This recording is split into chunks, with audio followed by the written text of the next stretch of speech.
here is something that might reshape the way you think about stillness, about effort, and about the very nature of your own mind. Somewhere around 800 years ago, a young Japanese monk named Dogen sailed across the East China Sea, desperate to answer a single burning question that had haunted him since childhood. If all living beings already possess an awakened nature, he wondered, if we are already fundamentally complete, then why does anyone need to practice at all? Why meditate? Why struggle? Why seek something you supposedly already have? He carried that question like a stone in his chest. Through years of study, through temples where no teacher could satisfy his doubt, and finally across the open ocean to the monasteries of Song Dynasty China. And when the answer finally came to him in a dark meditation hall at 3 a.m, what he discovered was not a technique.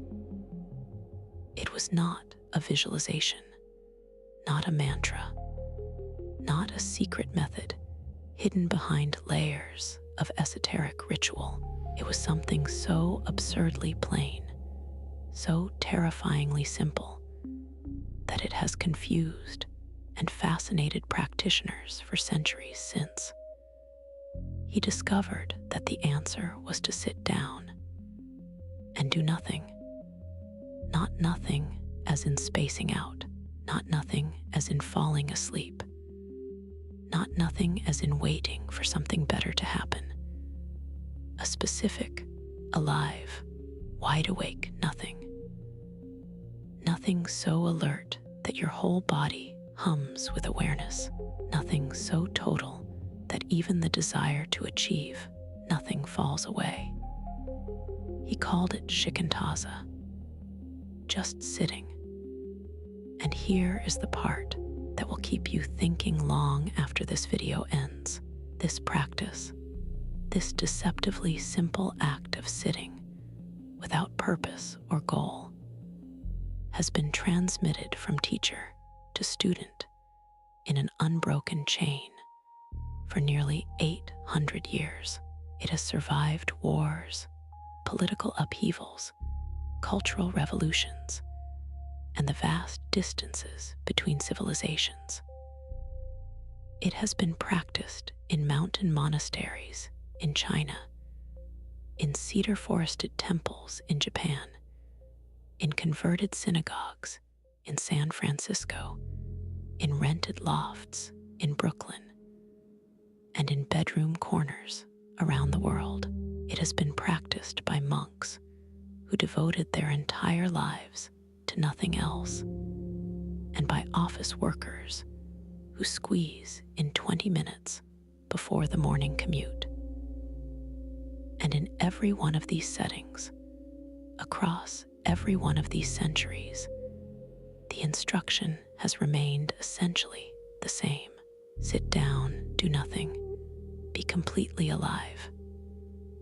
Tonight, we are going to follow the full arc of this story, from its deepest roots in ancient China to the quiet meditation halls of modern-day Zen centers scattered across the globe.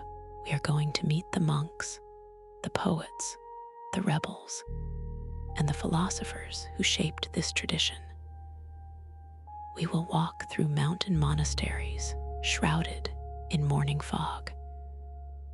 We will listen to the debates that nearly tore a religious tradition apart, and we will sit together with the question that Dogen carried across the sea all those centuries ago. A question that, in its own quiet way, is still waiting for each of us. So settle in. Let the day's noise recede. Let the weight of whatever you have been carrying today rest somewhere beside you for a while. This is not a story that demands anything from you. You do not need to memorize names or dates. You do not need to understand every concept the first time you hear it. All you need to do, really, is listen.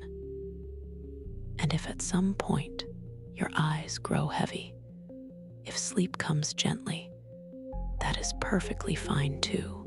The monks who practiced Shikantaza understood something about letting things be exactly as they are.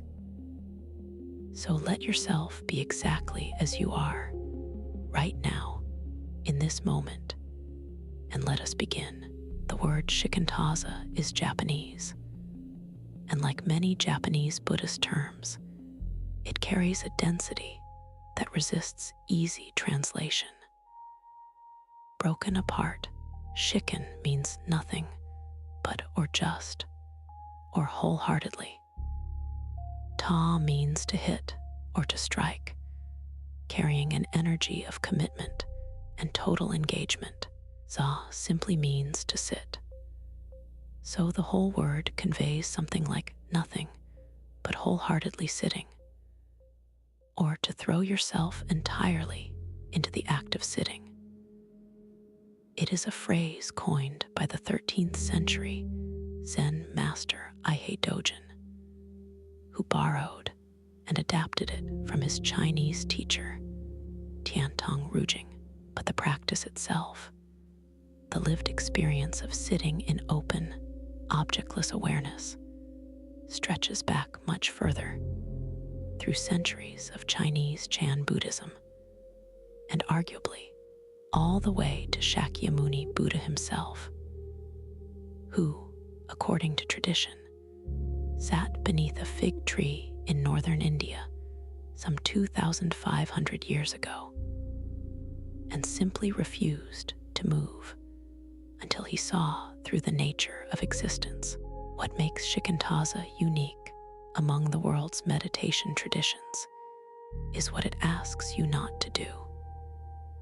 In most forms of meditation, you are given an object to concentrate on, a mantra to repeat, a visualization to hold in the mind's eye. The rhythm of your breathing follows in and out, a candle flame, a sacred syllable, a prayer. Even in other forms of Zen meditation, practitioners work with koans, those famous puzzling riddles designed to crack open the rational mind. But in Shikantaza, you are given no object at all. You simply sit. You allow whatever arises in consciousness to arise. Thoughts come, and you do not chase them. Sounds appear, and you do not cling to them. Feelings swell and recede like tides, and you watch them with the same steady attention you might give to clouds drifting across an open sky. You do not try to empty the mind. You do not try to fill it. You do not try to do anything at all with it. You simply, completely, wholeheartedly sit. This sounds deceptively easy. It is, in practice, one of the most demanding things a human being can do, because the moment you sit down and release all your tools, all your techniques, all the clever strategies the mind uses to keep itself busy and entertained, you come face to face with the raw, unfiltered texture of your own consciousness. And for most people, that encounter is startling. The mind, deprived of its usual distractions, does not go quiet. It erupts. Memories surface from decades ago. Anxieties about tomorrow crowd in. Song lyrics loop endlessly. The body itches, aches, fidgets. And the instruction through all of it is simply to remain, to stay seated, to not engage and not resist, just to be there, fully alive, fully awake, while the storm of mental activity gradually, over minutes or hours or years, begins to settle on its own. The great 20th century Zen teacher, Hakun Yasutani, once described Shikantaza with a striking metaphor. He said it is like sitting in the center of a clearing in a dense forest, knowing that ultimate danger is about to strike, but not knowing what form it will take or from what direction it will come. That image captures the quality of alertness that Shikantaza demands. It is not relaxing. It is not passive daydreaming. It is a state of heightened panoramic awareness, every sense alive, every nerve attentive, and yet, without a single point of focus. You are not looking for anything. You are not waiting for anything. You are simply, devastatingly present. And here is the part that really bends the mind. Dogen taught that this sitting is not a means to an end. It is not preparation for enlightenment. It is not a path towards some distant spiritual goal.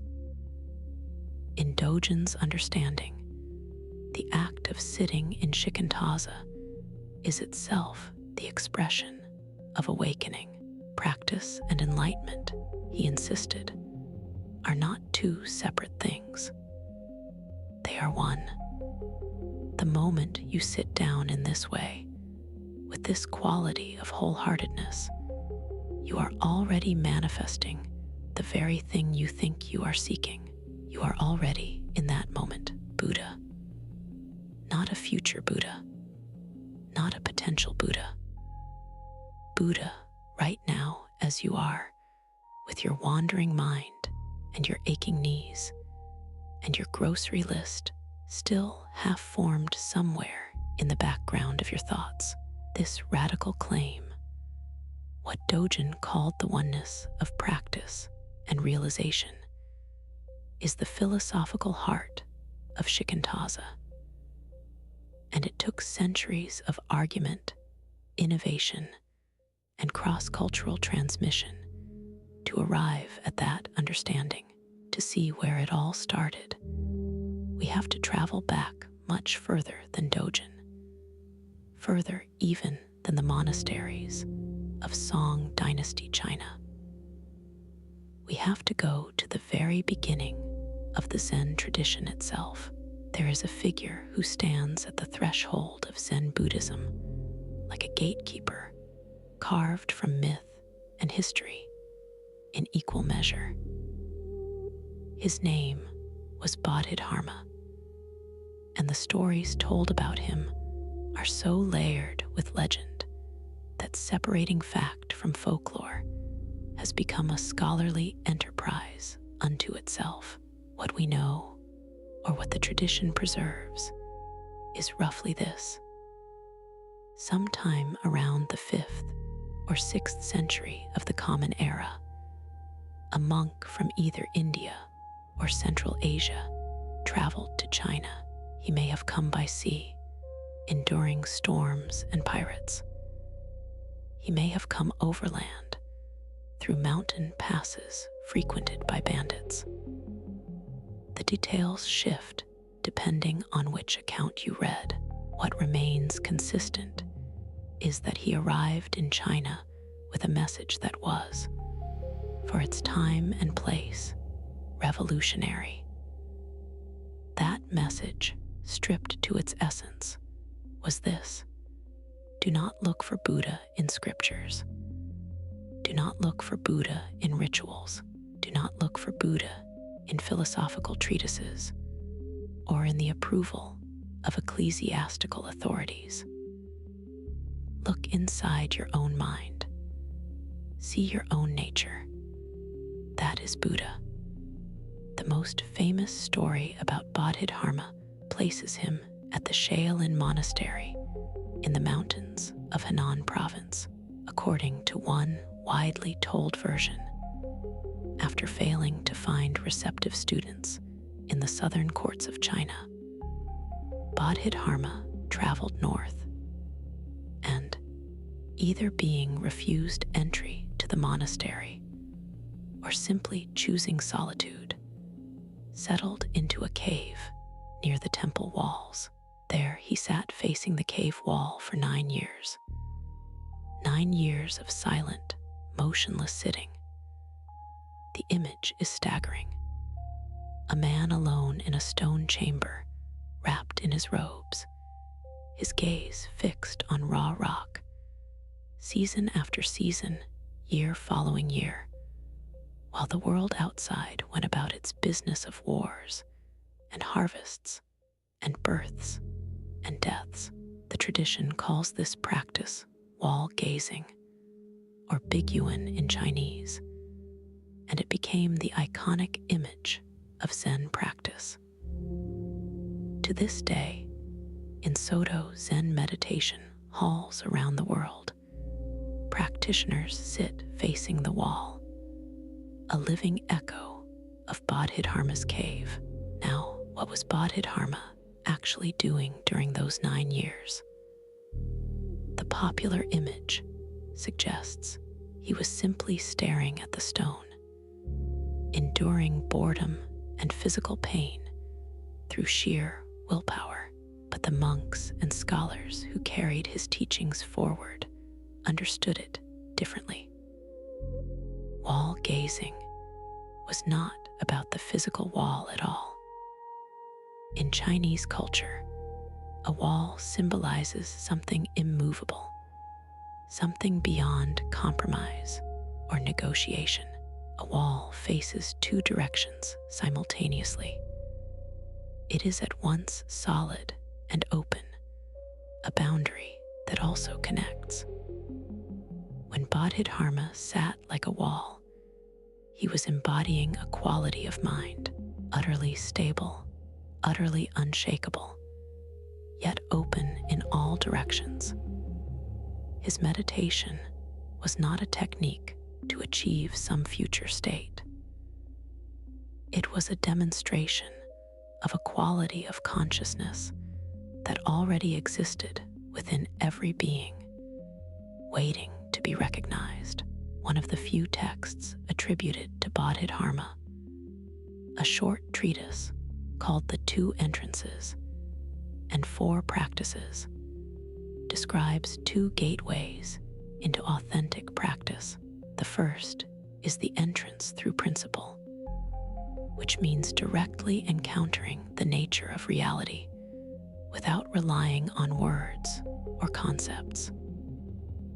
The second is the entrance through practice, which involves living ethically and letting go of attachment through daily conduct.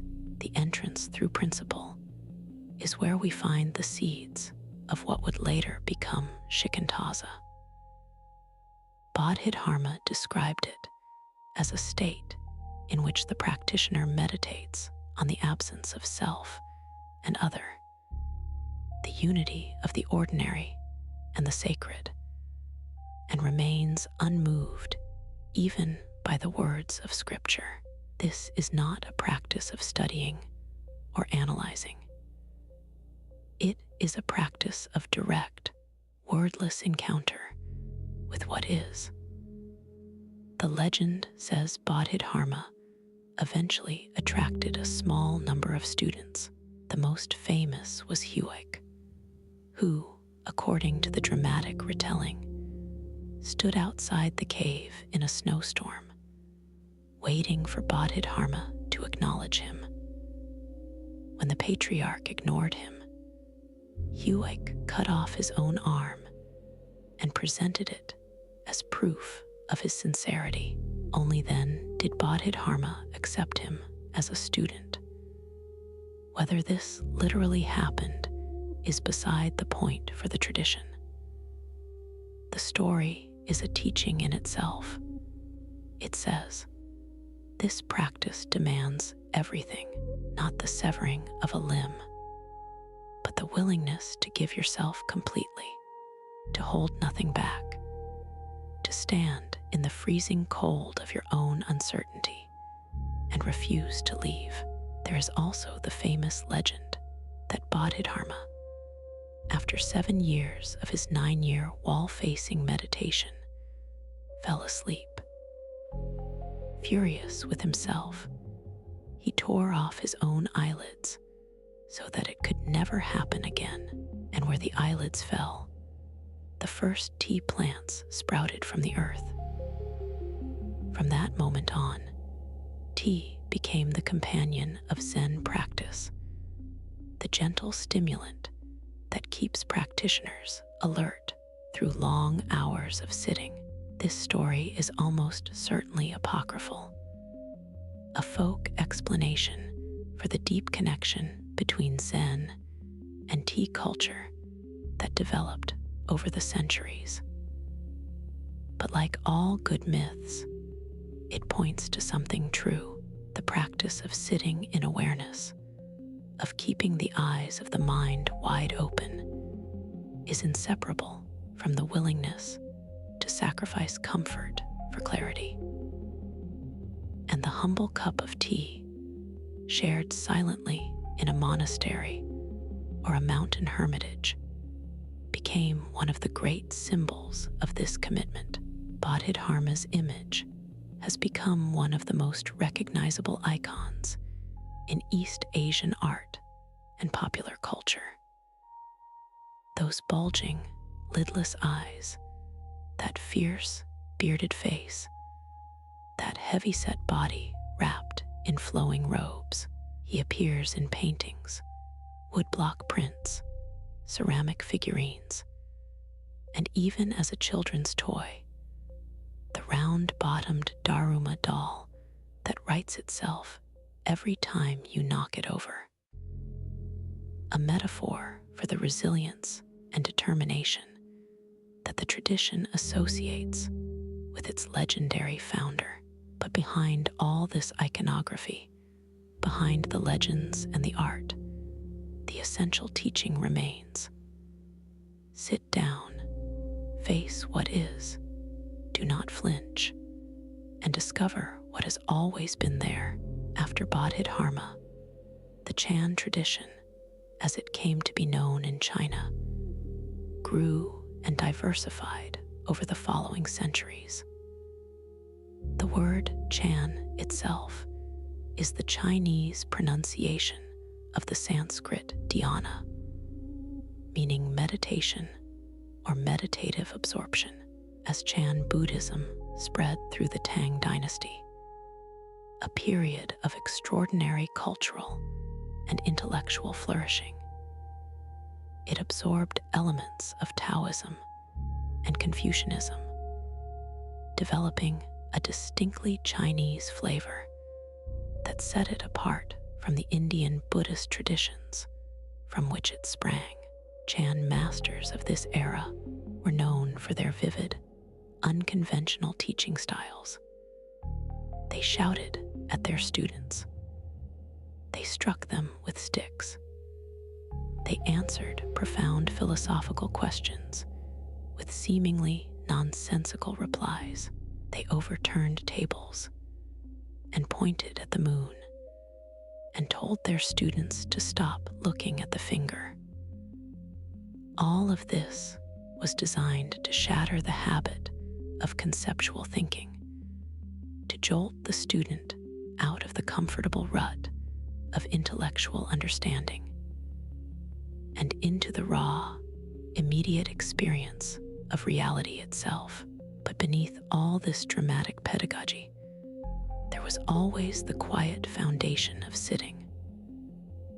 Monks sat for hours each day, facing the wall, watching the breath, watching the mind. Some schools emphasized sudden flashes of insight, believing that awakening could happen in a single explosive moment. Others emphasized gradual cultivation, a slow deepening of awareness through sustained, patient practice. These different emphases would eventually crystallize into distinct schools, and the tension between sudden and gradual approaches would become one of the defining dynamics of the Chan tradition during the Tang dynasty. One particularly important figure emerged who would lay the conceptual groundwork for what later became Shikantaza. His name was Shidu Zikian, an 8th century master whose writings contained hints of the practice of objectless awareness that would be fully articulated centuries later. Shidu is credited with a poem called the Sandakai, or Harmony of Difference and Sameness, which became one of the foundational texts of the Kaedong school of Chan. In this poem, Shidu described a reality in which the absolute and the relative, the universal and the particular, are not separate, but interpenetrate one another completely. This philosophical insight would become the theoretical backbone of Shikantaza. If practice and enlightenment are not separate, if the mundane and the sacred are woven into the same fabric, then the simplest act, the act of simply sitting, can be the fullest expression of awakening. Shidu's spiritual descendant, Yayashin Wayan, added another crucial piece. In a famous exchange that Dogen would later cite again and again, a monk approached Yayashin as he sat in meditation and asked what he was thinking about. Sitting there so still and quiet, Yayashin replied that he was thinking of not thinking. The monk pressed further. How do you think of not thinking? And Yayashin answered with a single word that would echo through the centuries: non-thinking.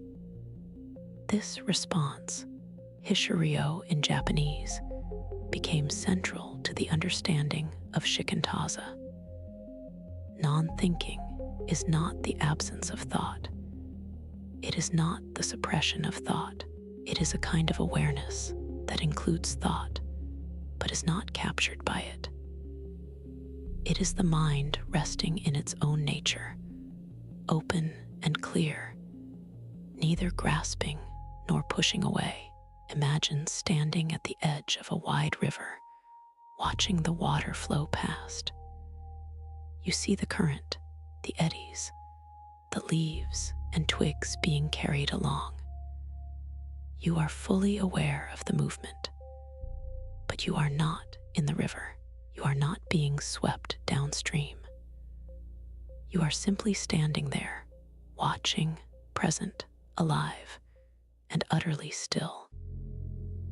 This insight, this quality of non-thinking awareness, would travel through generations of Chinese Chan teachers, gradually deepening and refining. After Yayashin, the lineage continued through Yunyan Tansheng, and then to Dongshan Lianji, who would become one of the 2 founders of the Kaedong school. Each generation of teachers added something to the understanding, polishing it the way water polishes a stone, not by force, but by patient, persistent contact. And throughout this slow, steady development, the practice of sitting quietly, without object, without aim, remained at the center. It is worth pausing here to appreciate how unusual this emphasis on objectless sitting was in the broader context of Buddhist meditation. Most Buddhist traditions, from the earliest Theravada practices to the elaborate visualization techniques of Tibetan Buddhism, give the meditator something to focus on. The breath, a colored disc, the image of a deity, a mantra. Even within Chan Buddhism, the koan tradition provides a verbal puzzle that serves as a kind of anchor for attention. Objectless meditation, by contrast, is the practice of sitting with nothing. No anchor, no support, no technique, just you and the raw, unmediated experience of being conscious.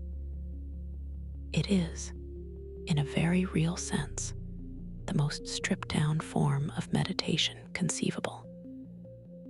And precisely because it is so stripped down, it is extraordinarily difficult.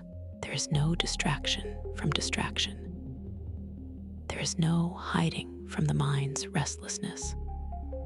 You are exposed, as if standing naked in a field during a thunderstorm, with no shelter and no umbrella, and the instruction is simply to stand there and let the rain fall.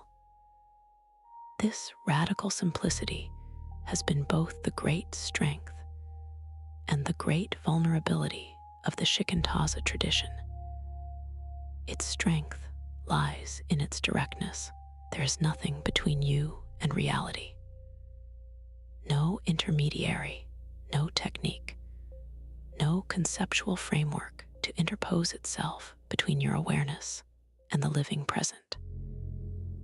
Its vulnerability lies in the fact that, without an anchor, it is perilously easy to drift into passive daydreaming or dull torpor, mistaking mental blankness for spiritual depth. Every teacher in this lineage, from Hongzhi to Dogen to Suzuki, has warned about this danger. The sitting must be alive. The sitting must burn with awareness. Otherwise, it is, as Dahui so memorably put it, nothing more than sitting in a ghostly cave on a dark mountain. But let us follow the thread of this tradition forward, from the Tang dynasty to its most dramatic flowering in the Song. The Song dynasty, which stretched from 960 to 1279, was a period of remarkable sophistication in Chinese civilization. It was an era of technological innovation, artistic achievement, and intellectual ferment.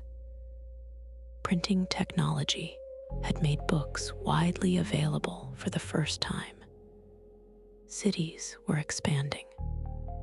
Commerce was flourishing, and Buddhism, which had been established in China for centuries by this point, was undergoing its own period of intense growth and internal debate.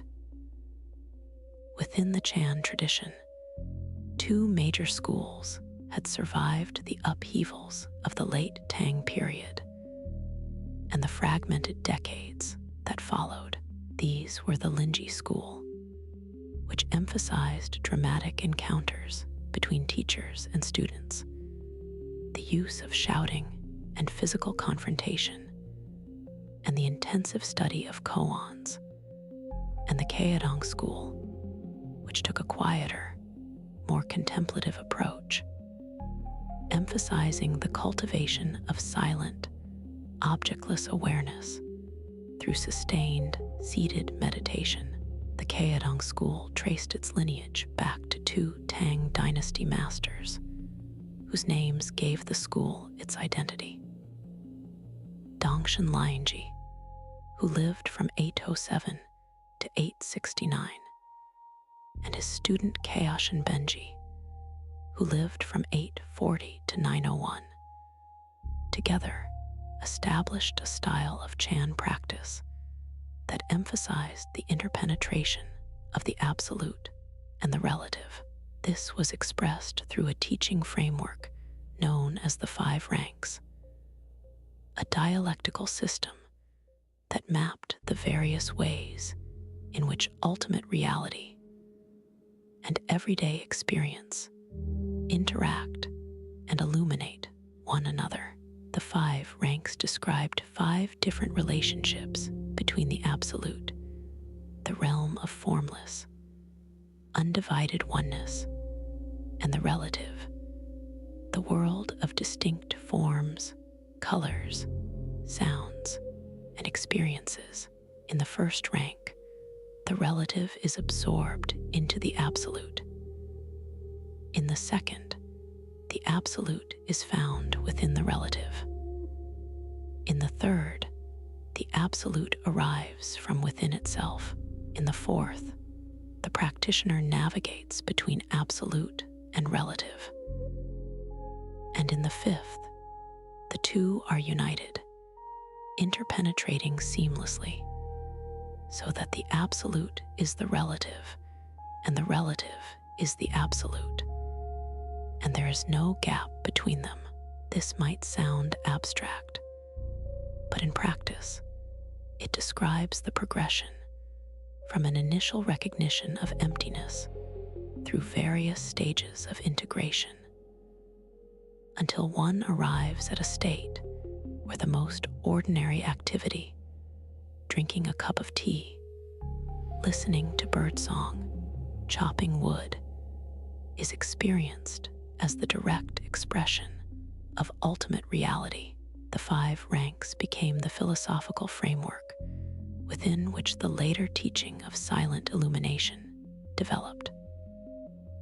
The name Kaedong was formed from the first characters of each master's mountain name, though some scholars suggest the cow may actually refer to Kaoxi, the mountain associated with the great 6th ancestor of Chan, Yuaneng, linking the school to the deepest roots of the tradition.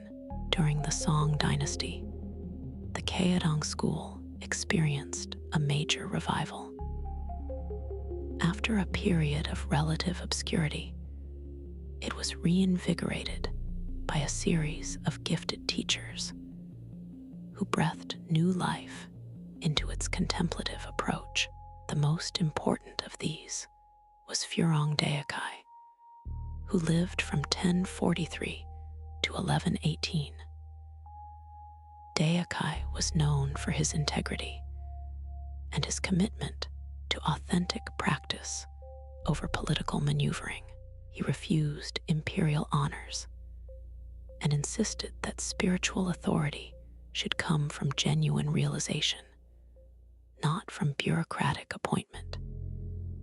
His students and their successors carried forward a distinctive family wind, a particular style of practice characterized by an emphasis on seated meditation, the recognition of inherent Buddha nature, and the cultivation of a non-attached, open, and luminous state of mind.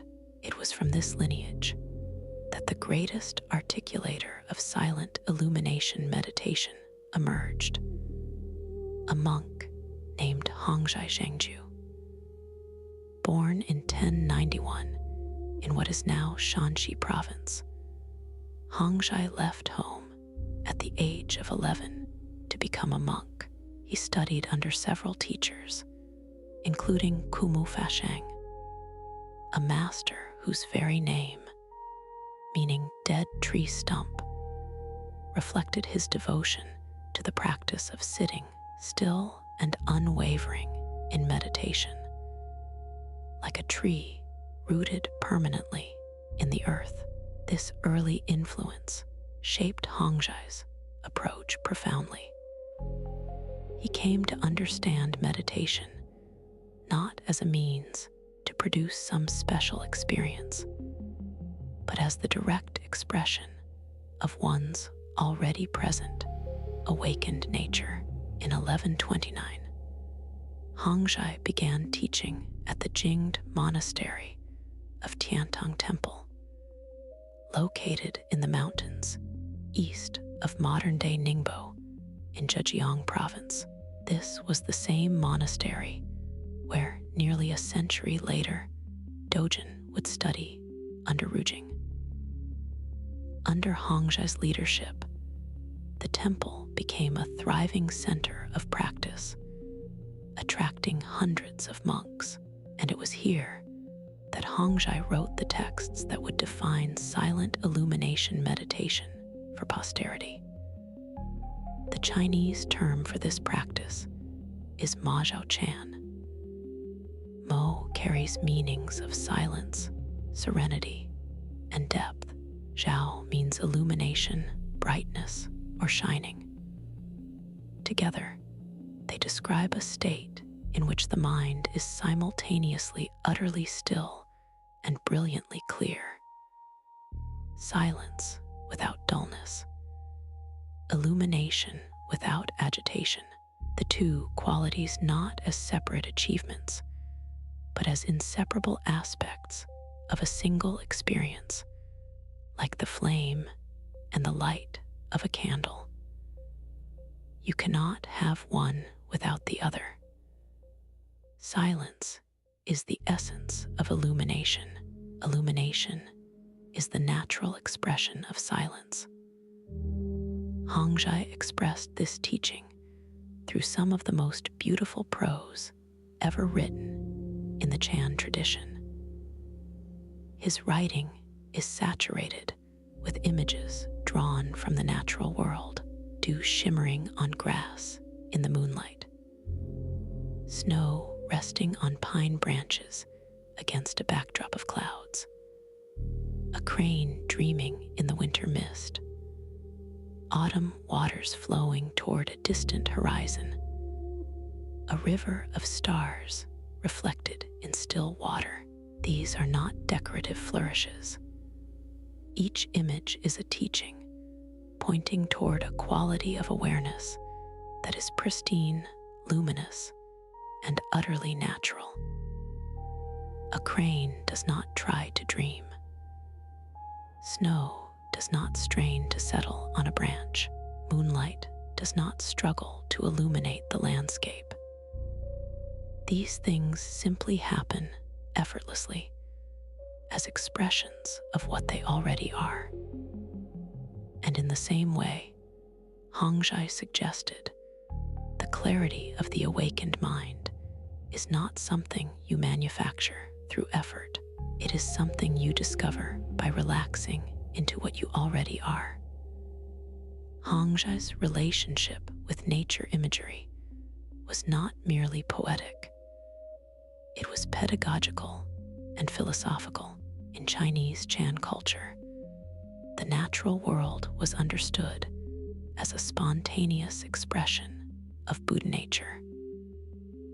Mountains and rivers were preaching the Dharma at every moment. If only you had ears to hear and eyes to see. When Hongzhi described the autumn waters flowing to a distant horizon, he was not painting a pretty picture. He was pointing to a quality of experience that arises when the mind stops clutching at things and allows awareness to flow naturally, without obstruction, the way water flows downhill. When he described the snow on the pines, he was evoking the quality of brightness that appears when the mind is clean and uncluttered, each perception standing out with crystalline clarity against a background of silence. And when he spoke of endless kalpas being utterly empty and all things being completely the same, he was pointing to the deepest insight of the practice, that when you sit in silent illumination, the boundaries between self and world, between past and future, between this moment and all of eternity, dissolve, not into a foggy haze, but into a vivid, sparkling clarity in which everything is exactly where it has always been, and exactly what it has always been. Nothing changes, and yet everything is transformed. In his most famous text, The Inscription on Silent Illumination, Hongzhi wrote that in silent serenity, words are forgotten, and a bright clarity appears before you. When you reflect this clarity, you become vast. When you embody it, you are spiritually uplifted. He described the experience as spiritually solitary and shining, an inner illumination that restores a sense of wonder to every aspect of experience. And he cautioned that this silence must not become stagnant. If illumination neglects serenity, the mind becomes aggressive, grasping at experiences and insights. If serenity neglects illumination, the mind becomes murky, sinking into a dull torpor that mistakes blankness for peace. The practitioner must find the place where both qualities are alive simultaneously, where silence shines and light is still. This was a radical teaching in its context. It was not asking practitioners to study texts or solve riddles or engage in dramatic encounters with teachers.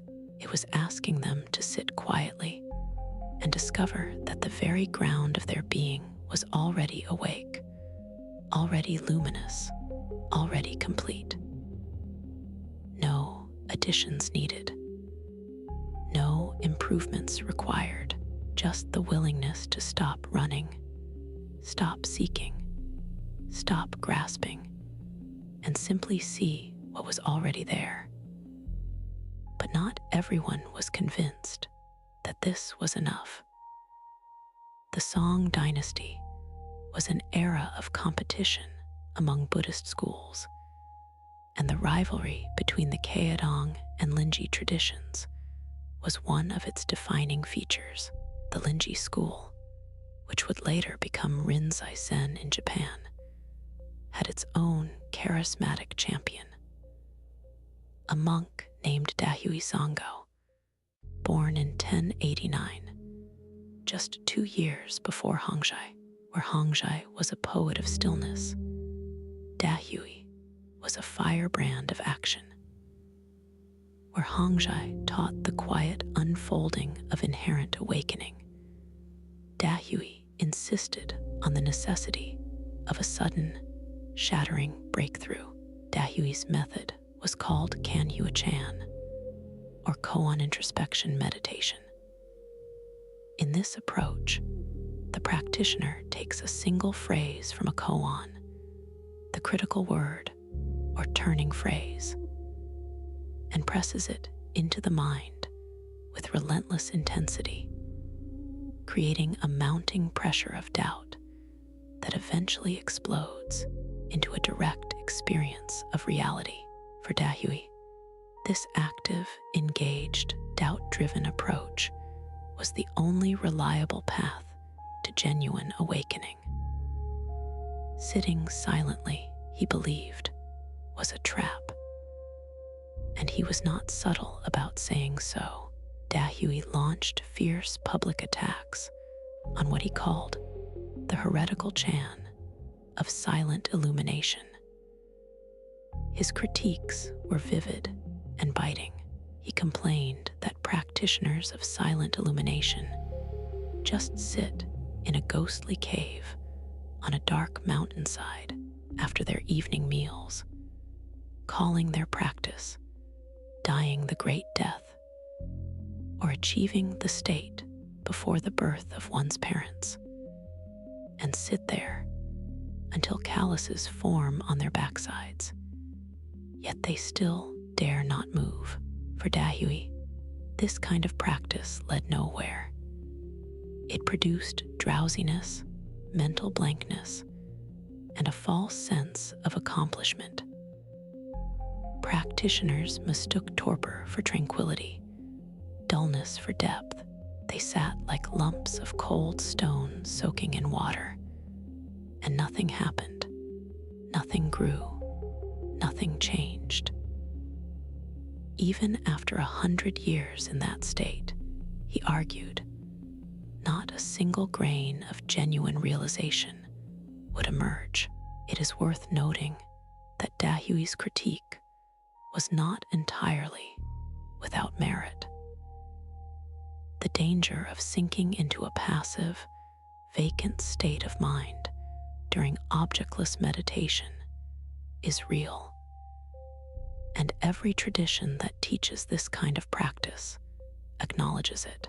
Hongzhi himself was aware of this pitfall.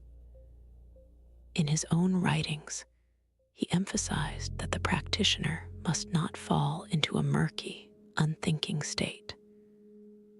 The mind, he insisted, must remain alert. Transcendent wisdom manifests only in an alert mind. Silent illumination, properly practiced, is anything but passive. It requires a quality of attention that is fierce in its gentleness, rigorous in its relaxation. But Dahui's attacks went beyond constructive criticism.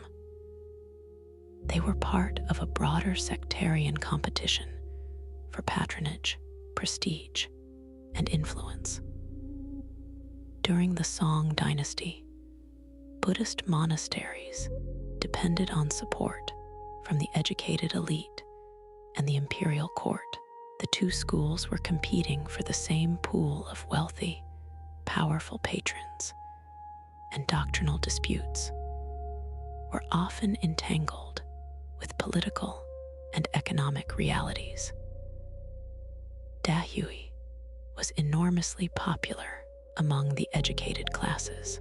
His koan method was dynamic and portable. You did not need to sit in a monastery for years. You could carry your koan with you into daily life, pressing the question into your mind while you walked, while you ate, while you worked. This accessibility gave Dahui a significant advantage in attracting lay supporters. The popular historical narrative presents Dahui and Hongzhi as bitter rivals, locked in an ideological war. The reality was likely more nuanced. While Dahui attacked silent illumination publicly and relentlessly, there is evidence that he and Hongzhi maintained a degree of personal respect. When Hongzhi was dying in 1157, he reportedly asked Dahui to oversee the composition of his death verse and to manage the affairs of Tiantong Temple. This suggests a relationship that was more complex than simple antagonism. They were, perhaps, two men who loved the same tradition and disagreed passionately about how best to serve it. What is certain is that this debate left a lasting mark on the history of Zen. In China, Dahui's koan method eventually became dominant even within the Caodong school, and silent illumination fell into relative obscurity. But the seeds Hongzhi planted did not die. They were carried eastward across the sea to Japan, where they would bloom in soil prepared by one of the most remarkable figures in the history of Buddhist thought. The irony, and it is a delicious irony, is that Hongzhi's term, silent illumination, was originally coined not by Hongzhi, but by Dahui himself as a disparaging label. Hongzhi liked the phrase and claimed it, turning it from an insult into a badge of honor. It is a fitting origin for a practice that teaches you to accept whatever arises, even criticism, even misunderstanding, and to discover within it something luminous. It is also worth recognizing that the debate between silent illumination and koan practice was never as absolute as the polemics suggest. Even within the Caodong tradition, some teachers incorporated elements of koan study into their training, And within the Linji tradition, periods of objectless sitting were common even among those who focused primarily on koans. The two approaches are less like opposing armies and more like the two wings of a bird. One emphasizes the energy of active investigation. The other emphasizes the clarity of receptive awareness. A bird cannot fly with only one wing. And in the lived experience of many Zen practitioners, both qualities are present simultaneously. The question is not which method is correct, but which emphasis is most helpful for a particular practitioner at a particular stage of their journey. Hongzhi himself seemed to understand this, although he championed silent illumination with great eloquence. He was also the compiler of the Book of Serenity, a collection of 100 koans with his own commentary. This fact is sometimes overlooked in the standard narrative of Keodong versus Linji. The man who wrote the most beautiful descriptions of objectless meditation in the history of Chan also spent considerable effort working with koans. For Hongzhi, there was no contradiction. Silent illumination and koan study were different expressions of the same fundamental reality. The field was one field. The light was one light, whether you approached it through the stillness of sitting or the dynamism of questioning. You were approaching the same thing. But despite this underlying harmony, the polemical framing of the debate had real consequences. It shaped the identity of the two schools for centuries to come and influenced the way each tradition understood and presented itself. When the Keodong teachings traveled to Japan, they carried with them the memory of this confrontation and the emphasis on just sitting as the defining practice of the school was partly a response to the need to distinguish itself from the koan-focused Rinzai tradition that had arrived in Japan slightly earlier. Eihei Dogen was born in the year 1200 in Kyoto, Japan, into a world of privilege and grief. His family was aristocratic, connected to the Minamoto clan, and his early years were shaped by the refined culture of the Heian court. But death came early and often. His father likely died when Dogen was very young, perhaps just 2 or 3 years old, though the historical record is uncertain. His mother died when he was 7 or 8, according to the traditional accounts. It was while watching the incense smoke rise during his mother's funeral that the young boy first felt the sting of impermanence pierce his heart. Everything passes. Everything changes. The people you love will leave you. The world you depend on will dissolve. This recognition, so sharp and so early, became the driving force of his entire life.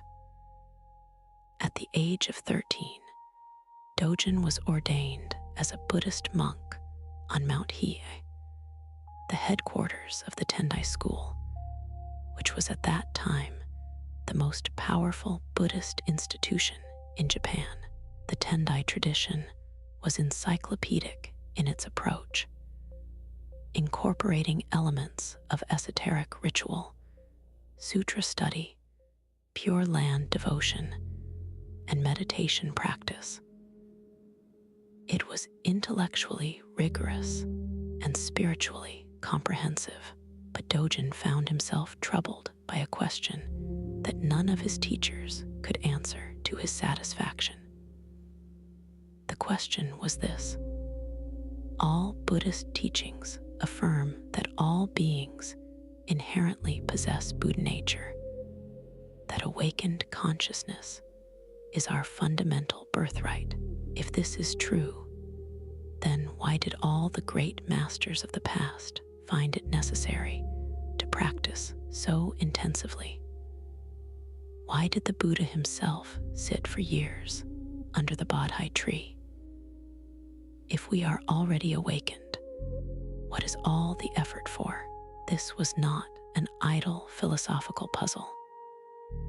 It was a bone-deep existential crisis. The question consumed him. It gnawed at the edges of every teaching he received, every text he studied, every ritual he performed. If the answer was that we are already awakened, then the entire apparatus of Buddhist practice, the vows, the meditation, the ethical precepts, the devotional chanting, seemed like an elaborate charade. And if we are not already awakened, then the foundational teaching of Buddha nature was wrong. Neither answer was acceptable.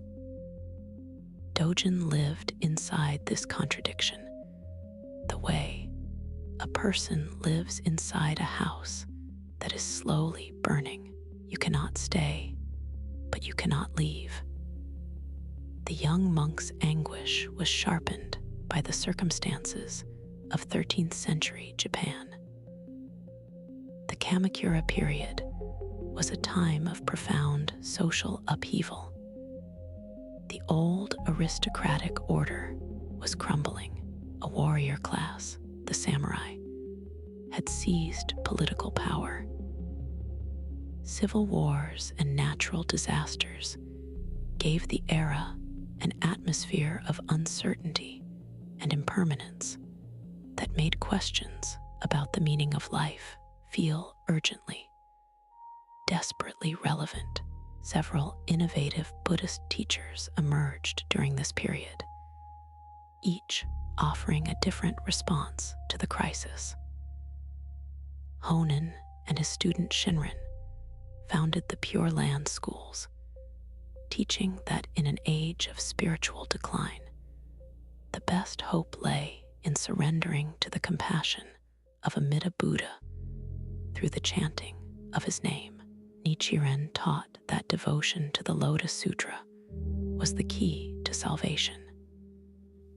Into this ferment stepped Dogen with his impossibly difficult question and his refusal to accept any answer that did not fully satisfy his doubt. He left Mount Hiei and traveled to Kenenjai, a Rinzai Zen temple in Kyoto, where he studied under Myozen, a disciple of the pioneer who had first brought Zen teachings to Japan. At Kenenjai, Zazen meditation was featured as a central practice for the first time in Japanese Buddhist history. Dogen stayed for 6 years, deepening his meditation and studying the records of Chinese masters. But still, the question burned. Still, no answer was sufficient. In 1223, at the age of 23, Dogen made a decision that would change the course of Japanese Buddhism. He and Myozen boarded a ship and undertook the dangerous sea crossing to Song Dynasty China. This was not a casual journey.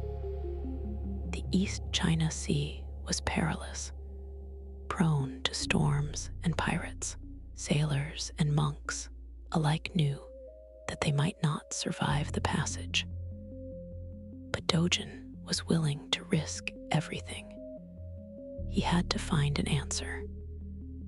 Upon arriving in China, Dogen visited several monasteries without finding what he sought.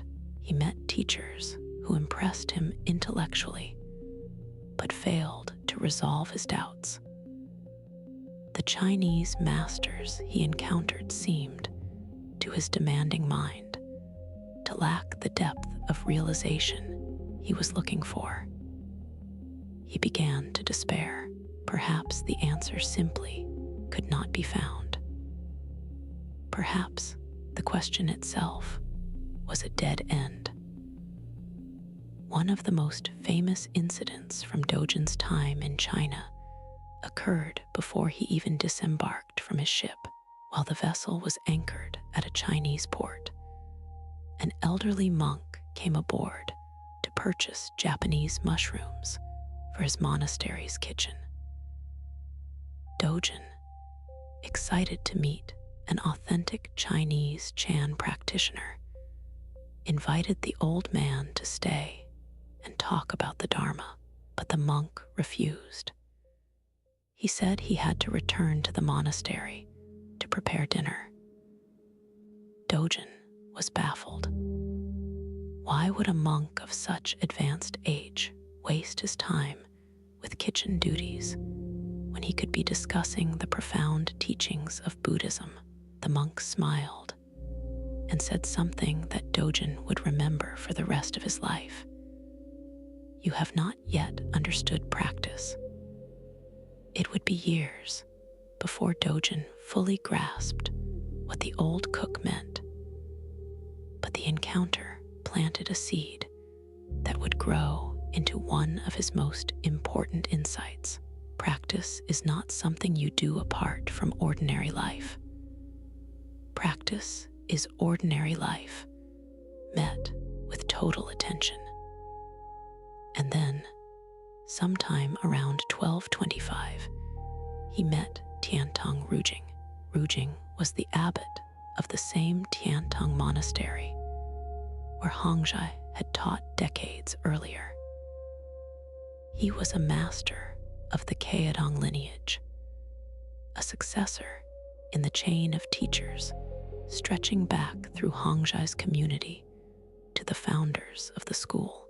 But Rujing was not a gentle, poetic figure in the mold of Hongzhi. He was strict, demanding, and uncompromising. He insisted on rigorous Zazen practice and had little patience for monks who treated meditation as a casual affair. He rose before dawn and sat late into the night. He expected his students to do the same. Dogen was immediately drawn to Rujing. He wrote him a letter expressing the depth of his longing for the truth, describing the question that had tormented him since youth.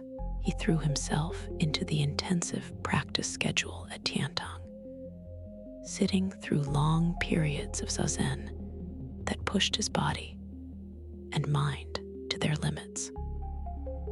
He later recalled that he was so ill during this time that he feared he might die in China, far from home, with his question still unanswered. But the thought of dying while practicing under a genuine master brought him a strange peace. He resolved to continue sitting no matter what happened. The breakthrough came during the summer intensive meditation retreat in 1225. The monks had been sitting through the night, the meditation hall dark and still. It was approximately 3 a.m. Rujing was walking among the seated monks, checking on their practice, when he noticed one of the monastics had fallen asleep. His voice cracked through the silence like a whip. When you study under a master, you must drop your body and mind. What is the use of single-minded, intense sleeping? Dogen was sitting right next to the dozing monk, and when he heard those words, "drop body and mind," something inside him gave way. It was not a gradual shift. It was sudden, total and irreversible. In that instant, the question that had burned in him for over a decade simply dissolved, not because he found an answer, but because the questioner, the one who had been asking, the sense of a separate self who needed to understand, fell away. Body and mind dropped off. What happened next reveals something essential about the nature of authentic Zen realization and the relationship between a teacher and a student in this tradition. After his experience, Dogen did not simply sit with what had happened. He stood up, went directly to Rujing's private quarters, and lit a stick of incense. This act of burning incense was the traditional way to signal that one had experienced something profound and wished to have it examined by the master. Rujing looked at him and asked why he was burning incense. Dogen answered simply, "Body and mind have been dropped off." Rujing responded with 4 words that echoed and amplified what Dogen had said. Body and mind dropped off, the dropped-off body and mind. But Dogen was not willing to accept confirmation easily. This was not a man who wanted comfortable reassurance. He pushed back. "This may only be a temporary ability. Please do not approve me arbitrarily." Rujing answered, "I am not approving you arbitrarily." Dogen pressed further. "What is it then that is not arbitrary approval?" And Rujing replied once more, "Body and mind dropped off." Dogen bowed, and Rujing added one final stroke. "The dropping off is dropped." This exchange is extraordinarily rich. Notice the layers. Dogen says body and mind have fallen away. Rujing does not just confirm it. He reverses it, saying the dropped-off body and mind, as if pointing out that the body and mind that dropped were themselves already empty, already free. Then, when Dogen questions whether this might be a fleeting experience, a momentary glimpse that will fade, Rujing assures him it is not. And finally, Rujing points to the ultimate resolution. Even the experience of dropping off, even the memory of awakening, must itself be released. You cannot carry enlightenment around like a trophy. You cannot make an identity out of having arrived. The dropping itself must be dropped. What remains is simply this: ordinary life, fully lived, with no extra baggage. This phrase, Shinjin Datsuraku, body and mind dropped off, became the cornerstone of Dogen's teaching. It is what he understood Shikantaza to be at its deepest level. Not a technique for producing a spiritual experience, not a method for achieving a state, but the complete, unconditional release of the habitual patterns of grasping that create the illusion of a separate, fixed self. When body and mind drop off, what remains is not emptiness in the nihilistic sense. What remains is the living world, exactly as it is, brilliant and complete, every detail precious, every moment sufficient. Dogen remained with Rujing for approximately 2 more years after this experience, deepening his understanding and receiving formal Dharma transmission, the ceremonial acknowledgement that he was now a recognized teacher in the Kayadong lineage. when he finally left China and returned to Japan sometime around 1227. He carried with him no great collection of texts or esoteric teachings. He later described his return with characteristic dry humor, saying that he had visited Zen masters throughout China, studying with various teachers, and had finally returned home empty-handed. He had learned only that his eyes were horizontal and his nose was vertical. He could not be misled by anyone anymore. This is quintessential Dogen. The grandest realization, the culmination of years of burning doubt and relentless practice, turned out to be nothing more remarkable than the basic facts of being alive. Your eyes are where they are. Your nose points the way it points. The sky is blue. The grass is green. The water is wet. And yet, to truly see this, to see it completely, without the distorting lens of self-centered craving, is the very heart of awakening. Back in Japan, Dogen set about building a community and sharing what he had received. His first act of teaching was to compose a short text called the Shikantaza, which translates as universally recommended instructions for Zazen. This slender document, written in 1233, became one of the most influential texts in the history of Zen Buddhism. In it, Dogen laid out practical instructions for sitting meditation with extraordinary precision, describing the proper posture, the placement of the hands, the position of the eyes, and the quality of attention that the practitioner should cultivate.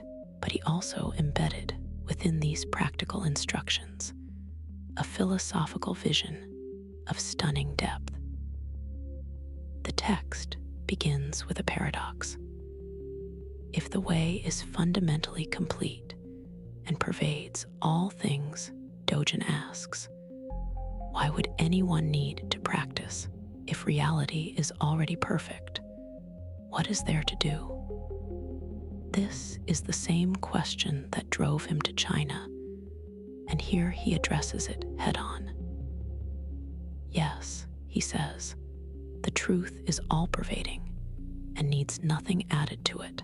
But if even the slightest gap appears between yourself and the way, if even a hair's breadth of separation arises from your likes and dislikes, then the gap becomes as wide as the distance between heaven and earth.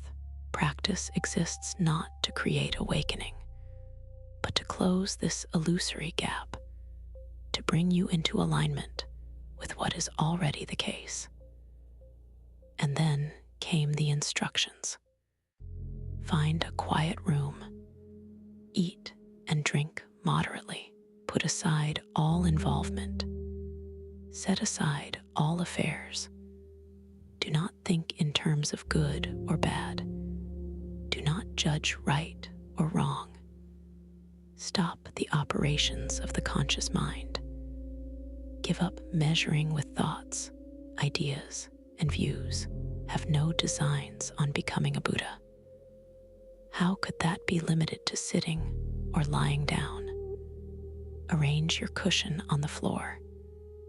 You may sit in full lotus position or half lotus.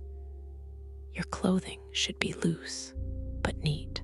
Place your right palm upward on your left foot and your left palm upward on your right palm, with your thumbs lightly touching.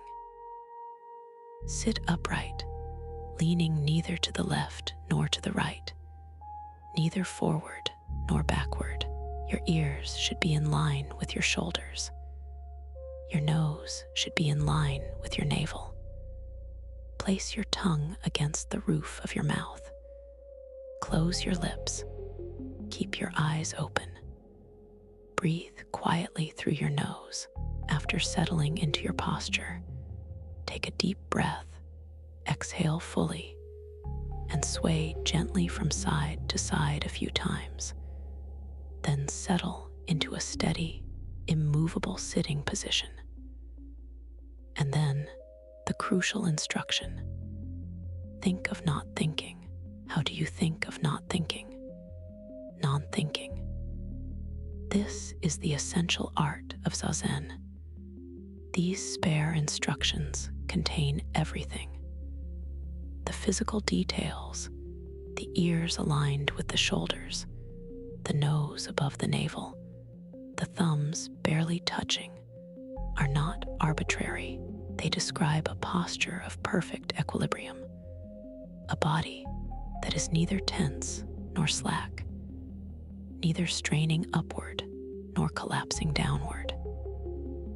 In this posture, the breath naturally settles into a deep, slow rhythm, and the mind, freed from the need to manage a fidgeting body, gradually opens into the spaciousness of non-thinking awareness. Let us spend some time with what this actually feels like, because understanding Shikantaza intellectually and experiencing it are two very different things. Imagine that you have settled onto your cushion. You have arranged your legs, either in full lotus, half lotus, or a simpler cross-legged position. Your spine is straight, but not rigid. Your shoulders relaxed, your chin slightly tucked, your hands rest in your lap, the left hand cradling the right, thumbs touching gently to form an oval. This hand position, called the cosmic mudra, is itself a miniature feedback device. When your concentration flags, the thumbs tend to press together too hard or drift apart. When your attention is settled, the touch is light, and even like the surface tension of water, your eyes are open, which is different from many other meditation traditions that instruct you to close them. In Shikantaza, the eyes rest at half-mast, the gaze falling softly on the floor about 3 or 4 feet in front of you, or on the wall if you are facing one. You are not looking at anything in particular.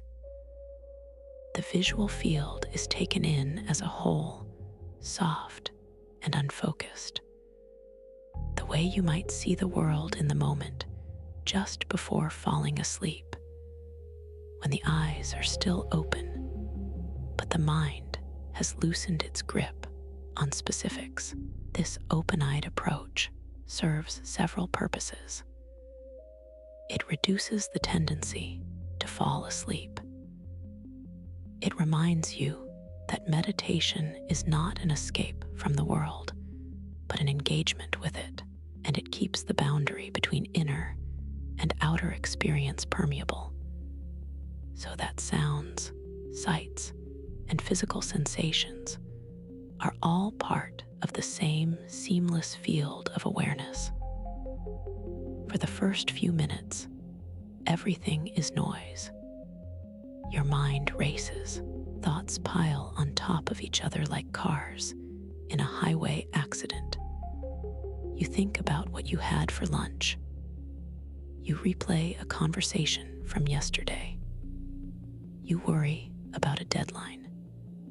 You compose a mental shopping list. You judge yourself for not being able to stop composing the mental shopping list. You feel a twinge in your left knee. You notice the sound of a clock ticking. You wonder if you are doing this right. You remember that you are not supposed to wonder if you are doing this right. You get frustrated with yourself for remembering.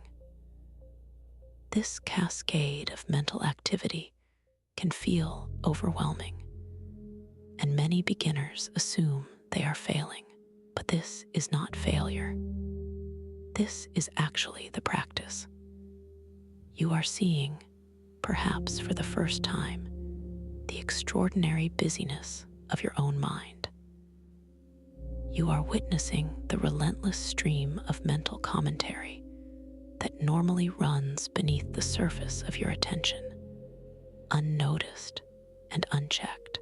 And the instruction through all of this is not to fight it, not to fix it, just to see it, just to be aware that it is happening without getting swept away by it.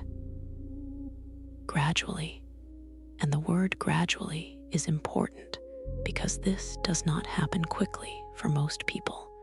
Something begins to shift. The thoughts do not stop, but they begin to lose their urgency. The gap between one thought and the next widens, almost imperceptibly. The quality of your attention changes, where before you were on the thoughts, riding them like a raft in rapids. Now, you begin to sense the water beneath the raft. There is a spaciousness that was always there, but that you never noticed because you were too absorbed in the drama playing on the surface. The thoughts continue, but they float in a wider field of awareness, like leaves on a pond. You are the pond, not the leaves.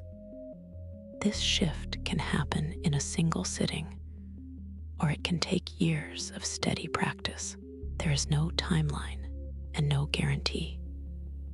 And this is one of the hardest things about Shikantaza. There is nothing to measure your progress against, no levels to achieve, no benchmarks to check off, no experiences to compare with some ideal. You cannot even evaluate your own sitting, because the evaluator, the one who would declare that was a good session or that was a terrible session, is itself part of the mental activity that Shikantaza is designed to see through. All you can do is sit, day after day, session after session, trusting the practice the way you trust the ground beneath your feet. Dogen then makes one of his most famous declarations. He says that the zazen he speaks of is not a meditation technique. It is not a step-by-step process of spiritual advancement. It is simply the Dharma gate of ease and joy, the practice realization of totally culminated enlightenment. When you grasp its heart, he says, you are like a dragon gaining the water, like a tiger taking to the mountains. These vivid images suggest the feeling of being in one's true element, of finally arriving in the environment where you naturally belong. A dragon in water moves with effortless power. A tiger on the mountain is utterly at home. Shikantaza, when truly practiced, produces this same sense of radical belonging, of being exactly where you are supposed to be, doing exactly what you are supposed to be doing, which is nothing other than being fully alive in the present moment. This was Dogen's gift to the world. The insistence that the simplest act, the act of sitting still, is not a preliminary exercise, but the complete expression of the deepest truth. You do not sit in order to become a Buddha. You sit because sitting, when done with this quality of wholehearted presence, is already what a Buddha does.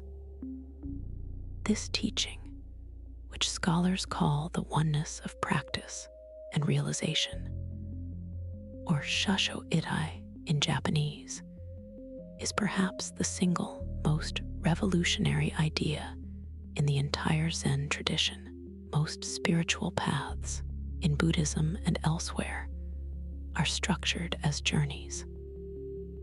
You start here, in a state of ignorance or suffering, and you travel through stages of development until you arrive there, in a state of enlightenment or liberation. The path may be long or short, gradual or sudden, but the basic structure is the same.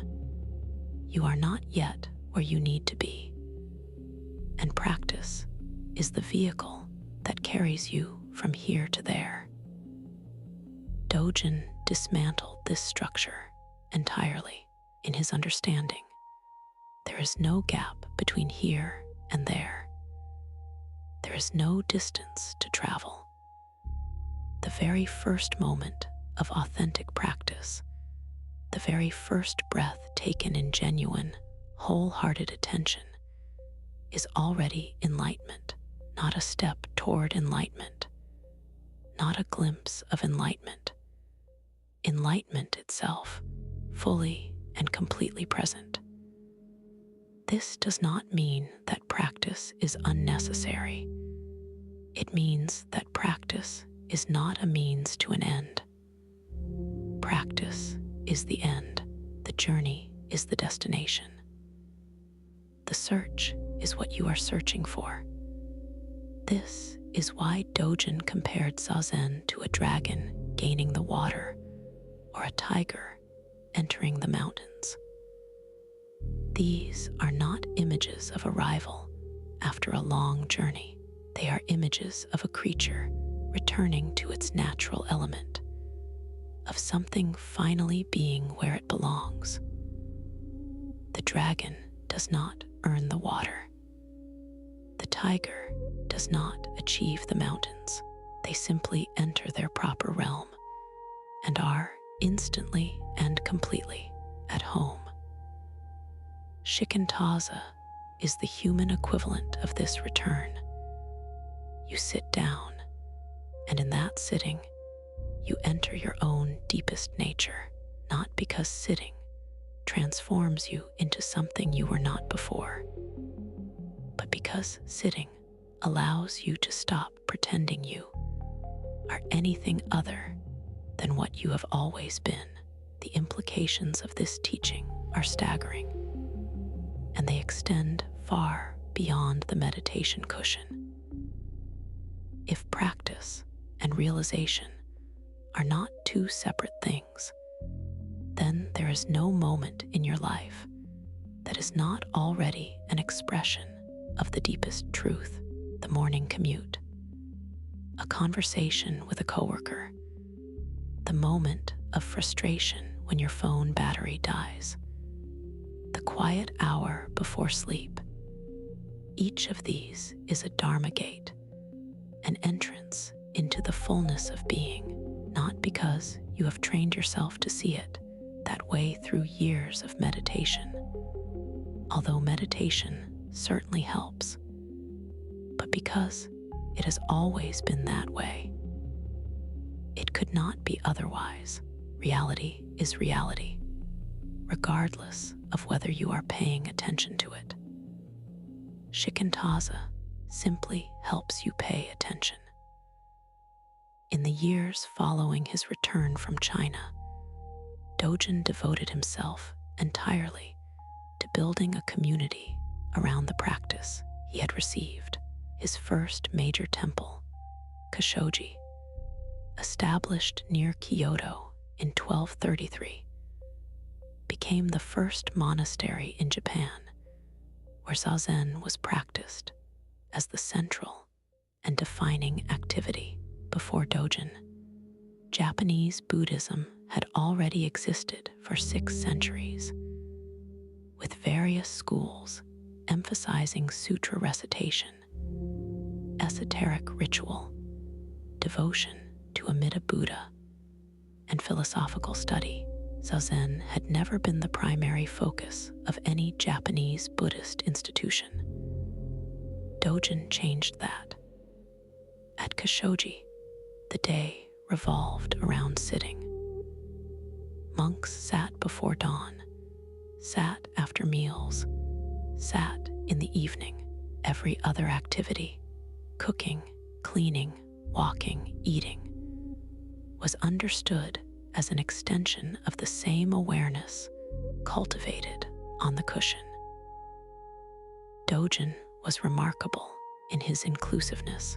He opened his monastic community to everyone, regardless of intelligence, social class, sex, or profession. He abolished the rigid separation between monastics and laypeople that characterized much of Japanese Buddhism at the time. He declared that those who regarded the mundane life as an obstacle to the Dharma only knew that there was no Dharma in secular activities. They did not yet know that there were no secular activities in the Dharma. This was not a throwaway line. It was a foundational principle. If practice and enlightenment are one, if the act of being present is already the expression of the awakened mind, then there is no place where practice does not apply. Washing dishes is zazen. Chopping vegetables is zazen. Walking down the street is zazen. Every activity, no matter how humble, becomes an occasion for the same quality of wholehearted presence that one cultivates on the meditation cushion. This understanding found its most elaborate expression in Dogen's masterwork, the Shabogenzo, or Treasury of the True Dharma Eye. This sprawling collection of essays, written over the final 2 decades of his life, is one of the most profound and challenging works in all of Buddhist literature. It covers an astonishing range of topics, from the nature of time and being to the proper way to wash your face in the morning. Dogen's prose style is dense, elusive, and deliberately paradoxical. He twists language until it breaks open, revealing meanings that conventional expression cannot reach. He quotes Chinese masters and then reinterprets their words in ways that seem to contradict the original meaning, only to reveal a deeper truth hiding beneath the surface.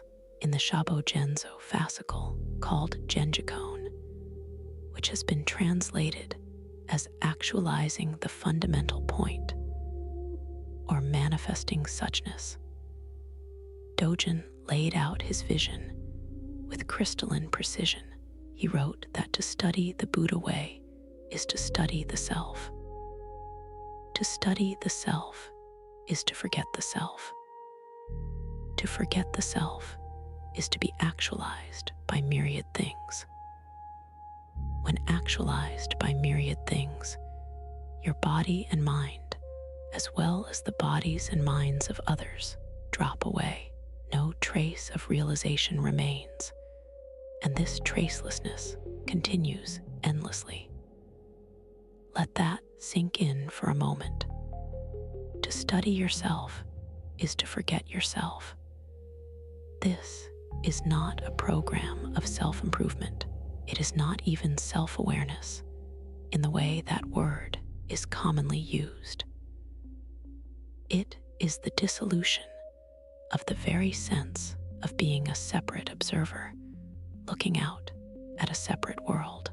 When the self drops away, what remains is not a void, but the fullness of everything, every sound, every color, every breath, every grain of sand, each thing perfectly itself, interconnected with all other things in a web of mutual arising that has no center and no edge. And even the experience of this realization must not be clung to, trace of it remains. The tracelessness continues endlessly. You do not arrive somewhere and stop. You do not achieve something and possess it. The practice goes on, moment after moment, breath after breath, endlessly renewing itself. In 1243, seeking greater seclusion and distance from the political turmoil of Kyoto, Dogen accepted the patronage of a samurai named Hatano Yashishige and relocated his community to the deep mountains of Echizen Province, in what is now Fukui Prefecture in northwestern Japan. There, in a landscape of towering cedar trees, rushing streams, and heavy winter snowfall, he established Aiheiji, the Temple of Eternal Peace. This monastery, founded in 1244, would become one of the two head temples of Soto Zen Buddhism in Japan, and remains an active training center to this day. Over 700 years later, more than 100 monks still live at Aiheiji, rising before dawn, sitting zazen, chanting sutras, and carrying out the daily routines that Dogen prescribed with such meticulous care. Life at Aiheiji was, and still is, organized around a schedule of extraordinary rigor and simplicity. The monks wake at approximately 3:30 in the morning. The day begins with zazen, followed by chanting services, breakfast, work practice, more zazen, the midday meal, afternoon work, evening zazen, and lights out. Every aspect of this schedule is governed by detailed protocols. There are specific ways to enter the meditation hall, specific ways to bow, specific ways to hold your eating bowls, specific ways to wash your face, brush your teeth, and use the toilet. This might sound oppressive to modern sensibilities, but for Dogen, these protocols were not arbitrary rules imposed from outside. They were expressions of the same awareness cultivated in zazen. If sitting is the manifestation of an awakened mind, then so is the way you pick up your chopsticks. So is the way you step through a doorway. So is the way you fold your robe. The monk who serves as head cook, the tenzo, holds a position of particular importance in the Dogen tradition.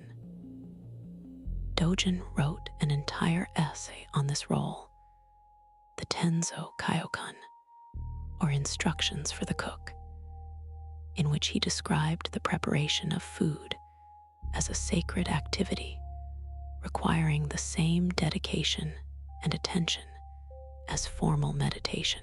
This essay grew from an encounter Dogen had during his time in China, when he met an elderly Chinese monk who served as tenzo at a monastery. Dogen tried to engage the old man in a philosophical discussion, but the monk deflected him, saying that he had to get back to the kitchen because preparing the next meal was his practice.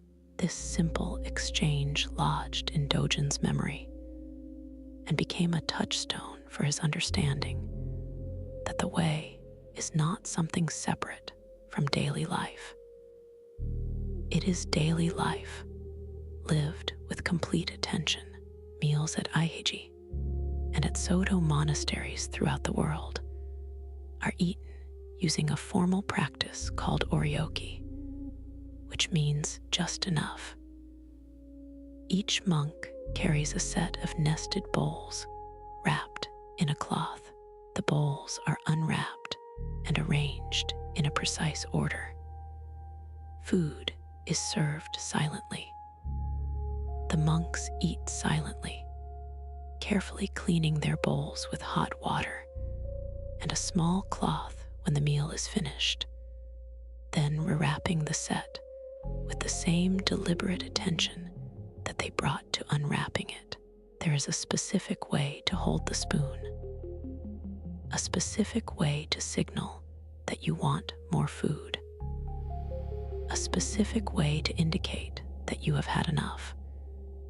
Every gesture is choreographed, and the effect is that eating becomes a form of meditation. You taste each bite fully.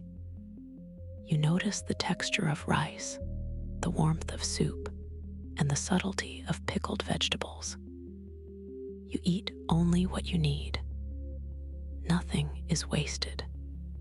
The entire process, from start to finish, takes about 20 to 30 minutes, and during that time, the monks are as concentrated and present as they are during formal zazen. This ritualization of daily activities may seem excessive to modern sensibilities, but for Dogen, every one of these forms was a doorway into Shikantaza. The form itself is not the point. What matters is the quality of attention you bring to it. When you wash your face in the morning with the same careful awareness that you bring to your meditation cushion, the boundary between formal practice and daily life begins to dissolve. Zazen spills out of the meditation hall and into the kitchen, the garden, the bathroom, the walkways. Eventually, there is no distinction between sitting meditation and everything else. All of life becomes one continuous expression of presence. The monastic schedule also includes periods of kinhin, or walking meditation, which typically occurs between sitting periods. During kinhin, monks walk slowly in a circle around the meditation hall, taking one half step with each full breath. The hands are held against the chest in a specific mudra, the body upright, the gaze lowered. This practice serves several purposes. It brings circulation back to the legs after extended sitting. It demonstrates that the awareness cultivated in zazen does not end when you stand up, and it creates a gentle transition between the absolute stillness of seated meditation and the movement of daily activity. Kinhin is Shikantaza in motion, the same quality of non-grasping, open awareness applied to the act of walking. Another practice integral to Soto monastic life is samu, or work practice. This includes all the physical labor necessary to maintain the monastery: cleaning the meditation hall, tending the garden, chopping firewood, and maintaining the grounds. In Soto Zen, samu is not a break from practice. It is practice itself. The monk who sweeps the courtyard with full attention is manifesting the same reality as the monk who sits on the cushion in the meditation hall. Dogen insisted on this point repeatedly. He once said that if you cannot find the truth right where you are, where else do you expect to find it? The truth is not reserved for special moments of concentrated meditation.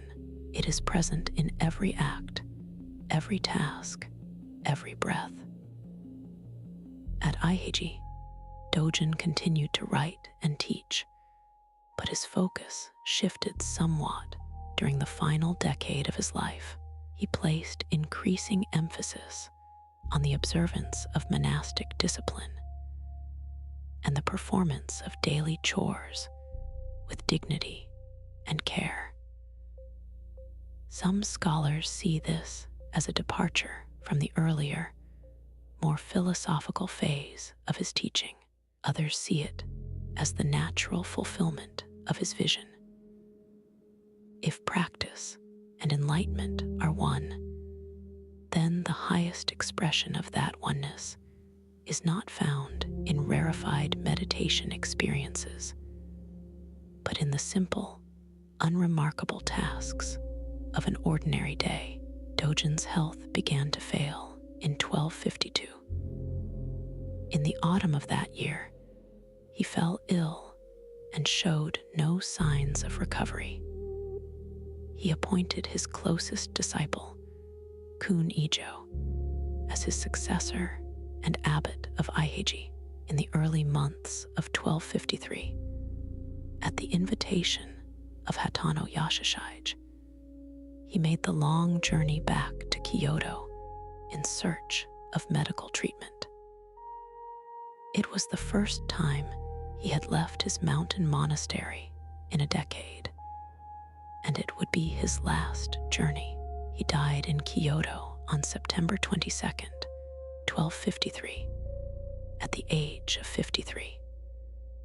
Shortly before his death, he composed a death poem that spoke of 54 years lighting up the sky, a quivering leap that smashes 1 billion worlds, the entire body looking for nothing, and living, plunging into the unknown depths. Even in death, Dogen embodied his teaching. The entire body is looking for nothing.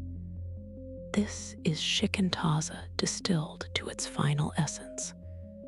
Not seeking, not grasping, not refusing, simply being fully and completely, with nowhere else to go and nothing else to be. After Dogen's passing, the Soto school continued to grow under the leadership of his successors. Kun Ijo maintained the community at Aiheiji, preserving Dogen's writings and ensuring the continuity of practice. A few generations later, Kizun Jokin, who lived from 1268 to 1325, played a crucial role in expanding Soto Zen's reach. Where Dogen was a brilliant philosopher and a somewhat exclusive teacher, Kizun was a gifted organizer and a populist. He established Yakoji and later assumed leadership of Sajaji, which became, alongside Aiheiji, one of the two great head temples of the Soto school. Kizun formalized a system of temple branching that allowed Soto Zen to spread throughout the Japanese countryside, establishing a network of thousands of temples that served not only monks, but also local communities, farmers, and samurai families. During the Edo period, from 1603 to 1868, Soto Zen underwent further standardization. The Tokugawa shogunate required every family in Japan to register with a Buddhist temple, a system called the Danka system that integrated temples into the administrative machinery of the state. This guaranteed the survival of Soto temples, but also transformed their primary function from contemplative practice to the performance of funerary and memorial rites. Zazen, while still theoretically central, became in many temples a secondary concern, overshadowed by the rituals of death and commemoration that constituted the bulk of a temple priest's daily work. Reformers periodically arose to reassert the primacy of Zazen.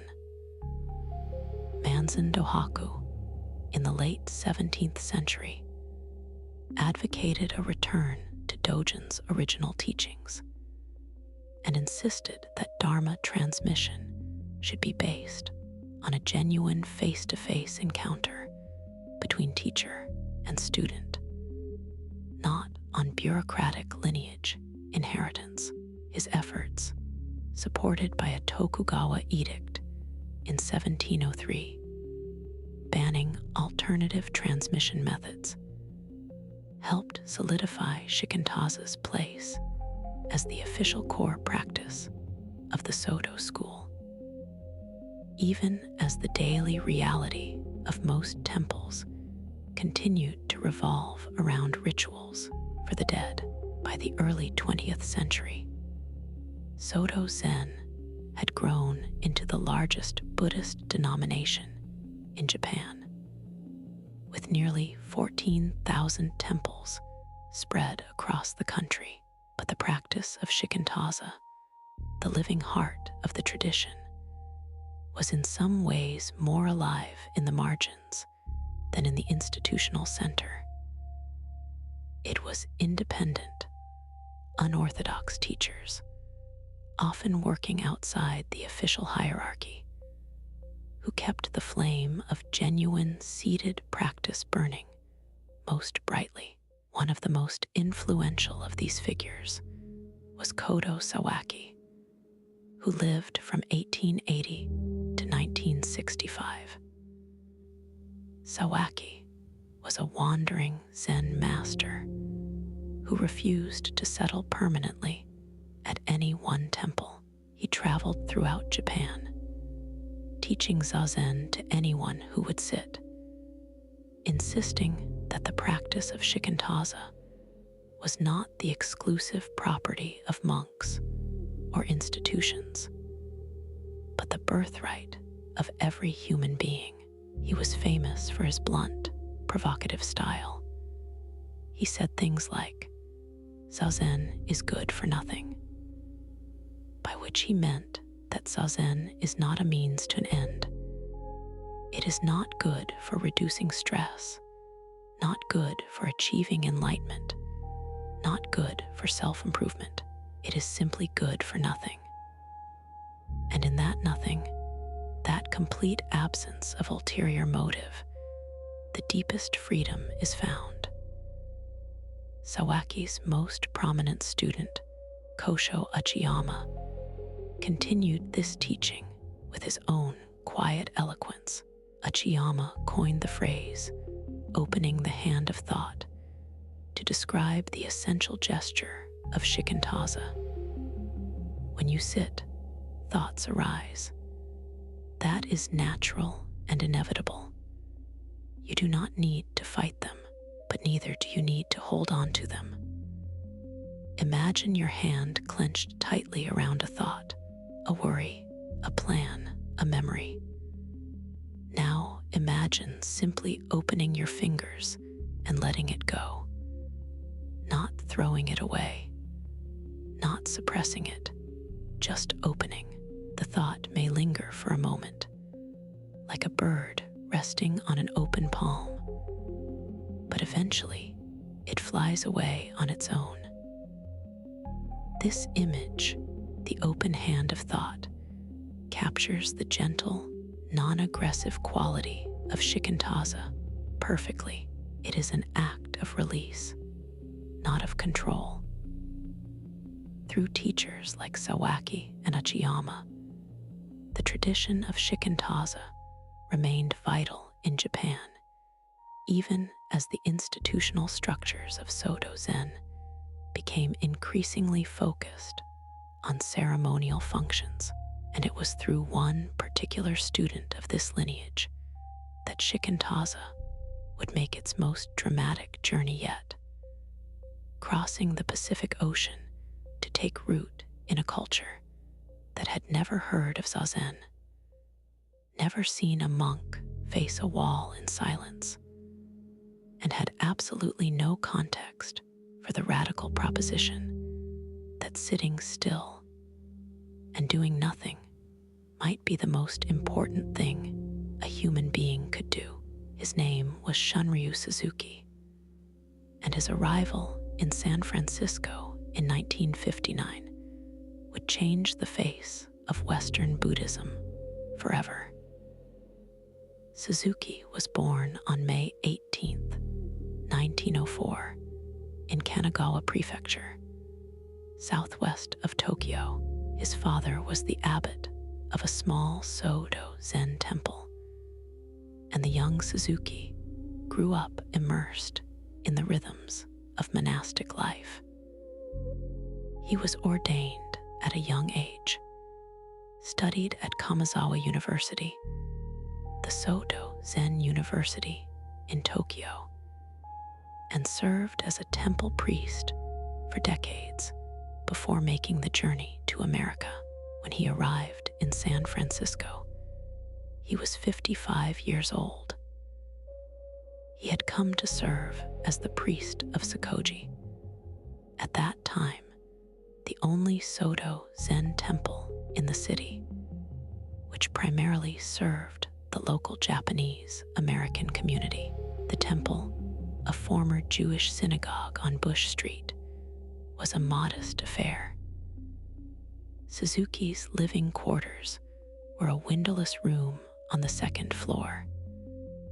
There was nothing glamorous about his circumstances, but something unexpected began to happen. Word spread that a genuine Zen master was available to teach in San Francisco. This was the era of the Beat generation, and figures like Jack Kerouac and Allen Ginsberg had popularized a romantic, literary version of Zen through their writing. Alan Watts had been lecturing on Zen philosophy at the American Academy of Asian Studies. There was a hunger for authentic practice, a desire to go beyond the books and actually experience what Zen was about. Suzuki began offering morning Zazen sessions at Sakoji. He taught in the simplest possible terms. Sit down, face the wall, keep your eyes open, follow your breath. Do not try to achieve anything special. Just sit. People came, at first a trickle, then a growing stream. They improvised, sitting on whatever cushions they could find, staring at the white wall of the former synagogue. And something in Suzuki's quiet, unassuming presence spoke to them. He was not charismatic in the way that word is usually understood. He did not deliver thundering lectures or perform dramatic demonstrations. He simply sat, and he invited others to sit with him. His authority came from the depth and sincerity of his own practice, not from any claim to special powers or elevated status. In 1962, the San Francisco Zen Center was formally established, growing out of the informal community that had gathered around Suzuki. It would become one of the most influential Zen organizations in the Western world.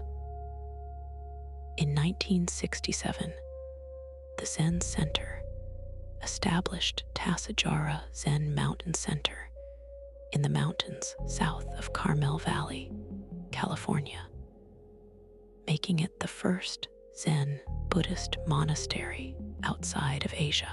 At Tasajara, American students could experience the full rigor of monastic practice, rising before dawn, sitting for hours, following a disciplined schedule of work and meditation, eating simple meals in the formal oryoki style that Dogen had brought from China to Japan centuries earlier.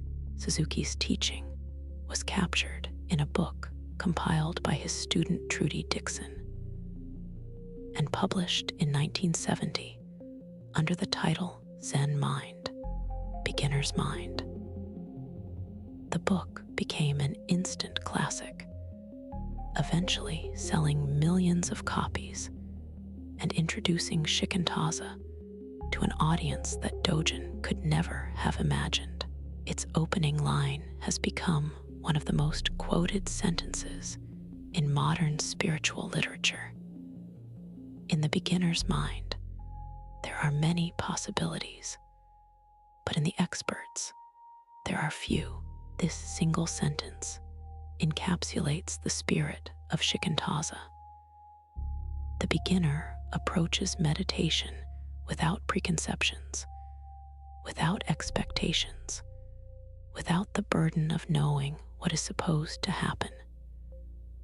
Everything is fresh, vivid, and alive. The expert, by contrast, has accumulated opinions and experiences. The expert thinks they know what meditation is, what it should feel like, what results it should produce, and this knowing, this accumulation of familiarity, narrows the field of possibility. Shikantaza asks you to sit, always, with a beginner's mind, to approach each moment as if you have never meditated before, to let go of everything you think you know and meet the present instant with total openness. Suzuki's teaching was notable for its warmth and accessibility. Unlike some Zen masters who employed a fierce, confrontational style, Suzuki was gentle, encouraging, and often humorous when a student asked him what to do about all the thoughts that arose during Zazen. Suzuki replied simply, "What is wrong with thinking?" He was not dismissing the importance of concentrated awareness. He was pointing to the same insight that Dogen and Hongzhi had articulated centuries before. The goal is not to get rid of thoughts. The goal is to stop being pushed around by them. Thoughts are like clouds passing through a wide, open sky. The sky does not struggle with the clouds. It does not try to hold them or push them away. It simply remains what it is, vast, clear, and unperturbed. Suzuki died on December 4th, 1971, of cancer, at the age of 67. His legacy, however, continued to expand. The San Francisco Zen Center grew into a thriving institution with multiple practice venues. Other Soto Zen teachers followed Suzuki to the West, establishing centers throughout North America and Europe. The Soto Zen Buddhist Association, formed in the late 20th century, now represents about 80% of Western Soto teachers, with approximately 100 fully transmitted priests.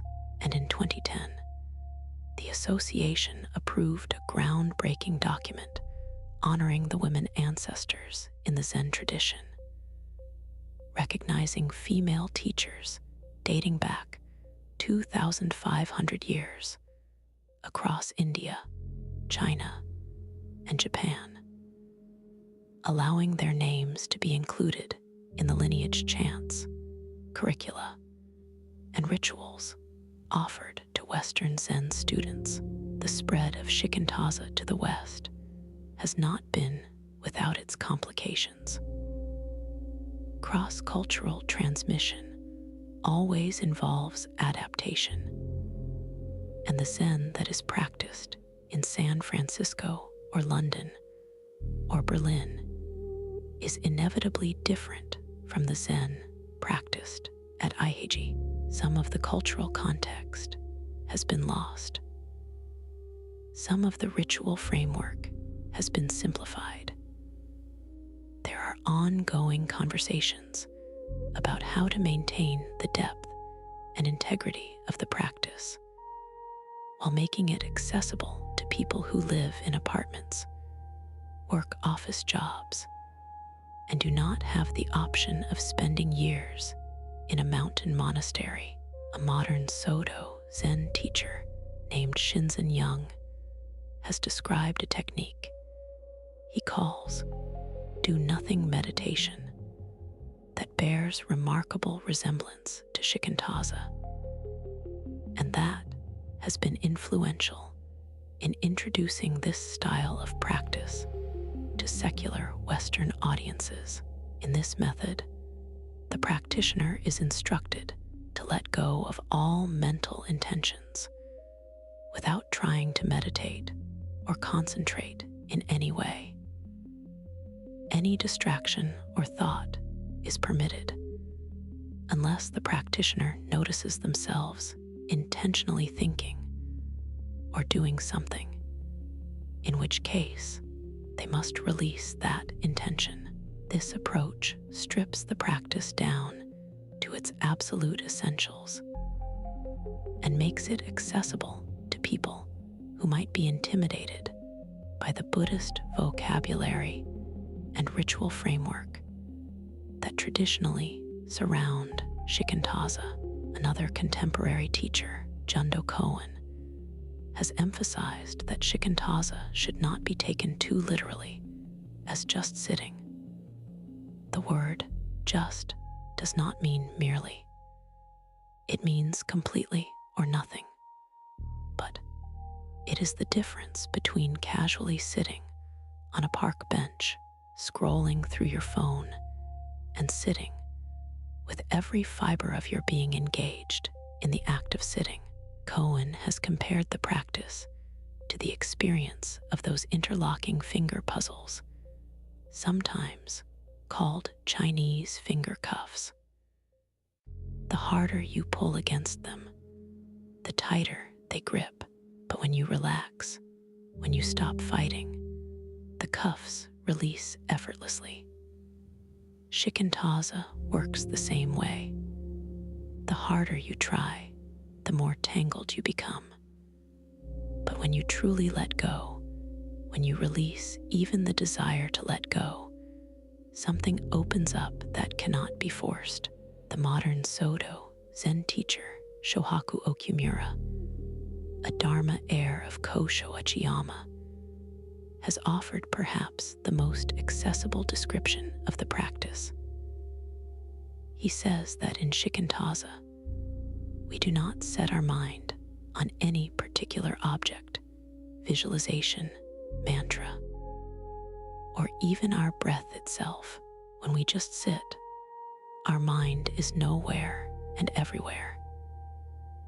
This paradoxical description captures the essence of the practice beautifully. The mind is nowhere because it is not directed at any specific target. It is everywhere because, freed from the tunnel vision of concentrated focus, it opens to the totality of present moment experience. But the core of the practice remains remarkably intact. You sit down, you face the wall or the open room. You arrange your body with care. You let your hands rest in your lap, thumbs lightly touching. You keep your eyes open, gaze resting softly on the floor a few feet ahead. You breathe naturally, without trying to control the breath. And you let everything be exactly as it is. You do not try to stop thinking. You do not try to feel peaceful. You do not try to have an experience of any kind. You simply, wholeheartedly sit. And in that sitting, if you stay with it long enough, something happens that is very difficult to describe, because it is not really happening at all. The usual sense of being a separate self, an observer stationed behind the eyes looking out at a world of external objects, begins to soften. The The hard line between in here and out there becomes porous. The sound of rain on the roof is not something you hear. It is something you are. The ache in your knee is not a problem to be solved. It is just what this moment feels like. The thought that arises, I wonder how much longer this period is going to last, is not a failure of concentration. It is just another phenomenon passing through the vast space of awareness, no different in kind from the chirping of a bird outside the window or the distant hum of traffic on a faraway road. This is not a mystical state. It is not a trance. It is not even particularly pleasant much of the time. It is simply what happens when you stop interfering with the natural functioning of consciousness. The mind, left to its own devices, freed from the constant pressure to achieve, to improve, to become something other than what it is, settles into a state that the tradition calls bright and open. There are no scattered thoughts.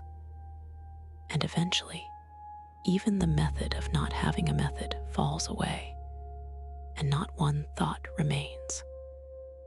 This is genuine serenity, not the serenity of numbness or disconnection, but the serenity of being so completely present that there is no room for anxiety about the past or the future. It is, as the ancient teachers described it, the method of no method. In the last few decades, Western science has begun to turn its attention to what happens in the brain during this kind of practice, and the findings have been fascinating.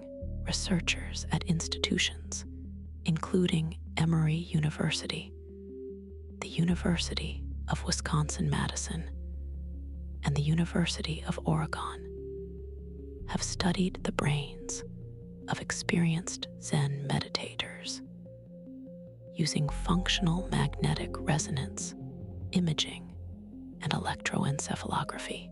What they have found suggests that meditation, including the open monitoring style that characterizes Shikantaza, produces measurable changes in brain structure and function.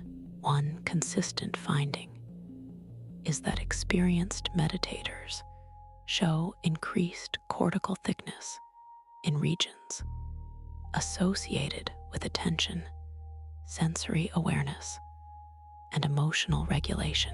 The prefrontal cortex, the region of the brain responsible for executive function and self-regulation, shows enhanced activity and structural changes in long-term practitioners. The anterior cingulate cortex, which plays a central role in attention and the emotional response to pain, is thicker in meditators, correlating with reduced sensitivity to pain even when they are not actively meditating. The insula, a region associated with interoceptive awareness, the ability to sense what is going on inside your own body, also shows increased volume. Perhaps most intriguingly, research has found that the brains of experienced meditators appear to age more slowly than those of non-meditators.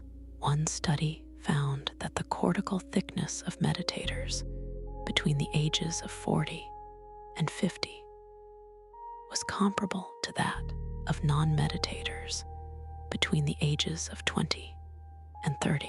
While the specific mechanisms remain under investigation, researchers have proposed several explanations.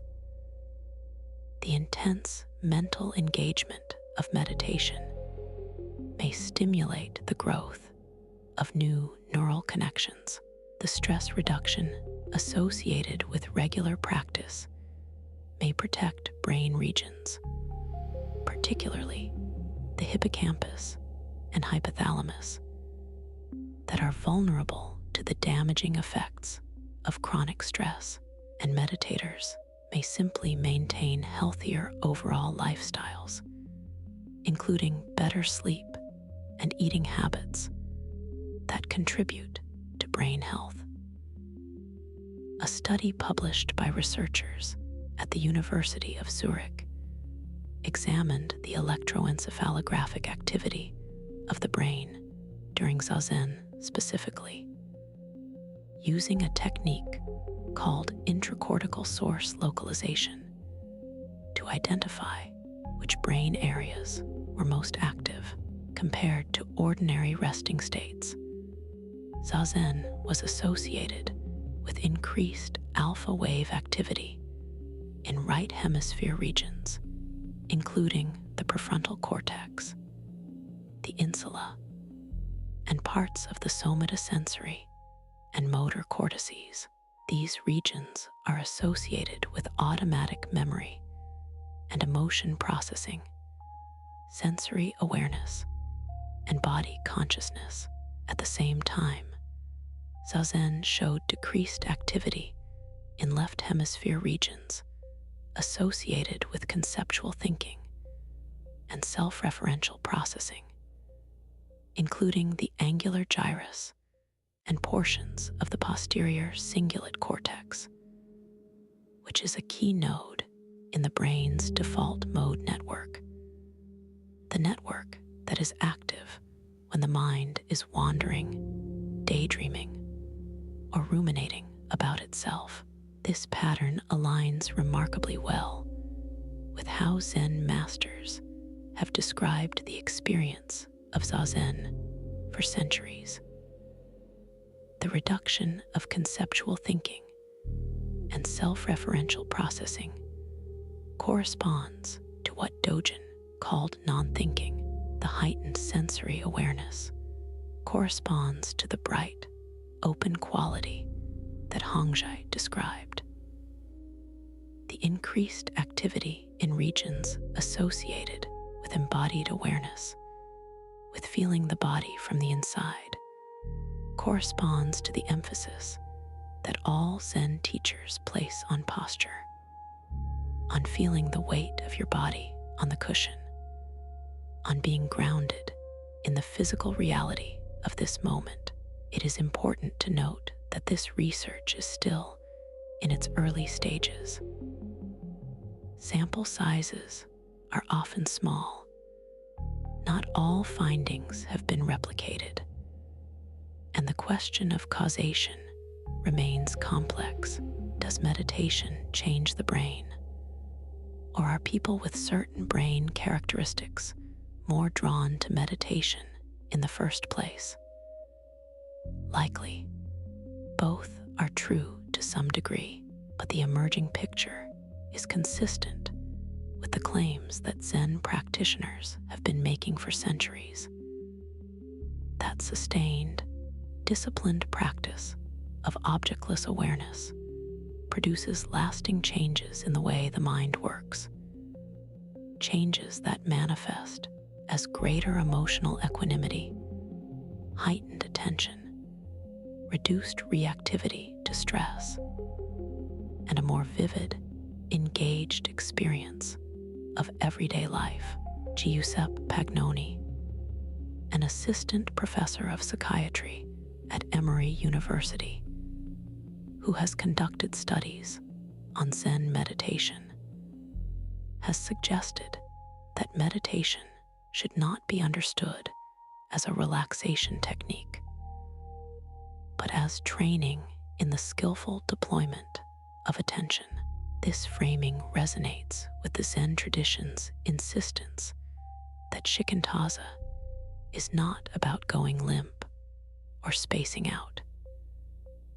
It is about developing a quality of awareness that is alert, responsive, and free from the automatic, habitual reactions that normally dominate our mental life. One researcher, Dr. James Austin, a neurologist who is also a longtime Zen practitioner, has spent decades exploring the intersection of neuroscience and Zen experience. His work proposes that Zen meditation works primarily through changes in the older subcortical regions of the brain, those having to do with emotion, spatial perception, and the faculty that defines the boundary between self and other. When these regions shift their patterns of activity, the result is a different way of being awake, one in which the higher brain functions are fully operative and alert, but not purposefully directed at any particular task. This description matches precisely the state that Zen practitioners describe as Shikantaza, the mind fully alive, fully present, but not reaching for anything, not pushing anything away, simply resting in its own luminous nature.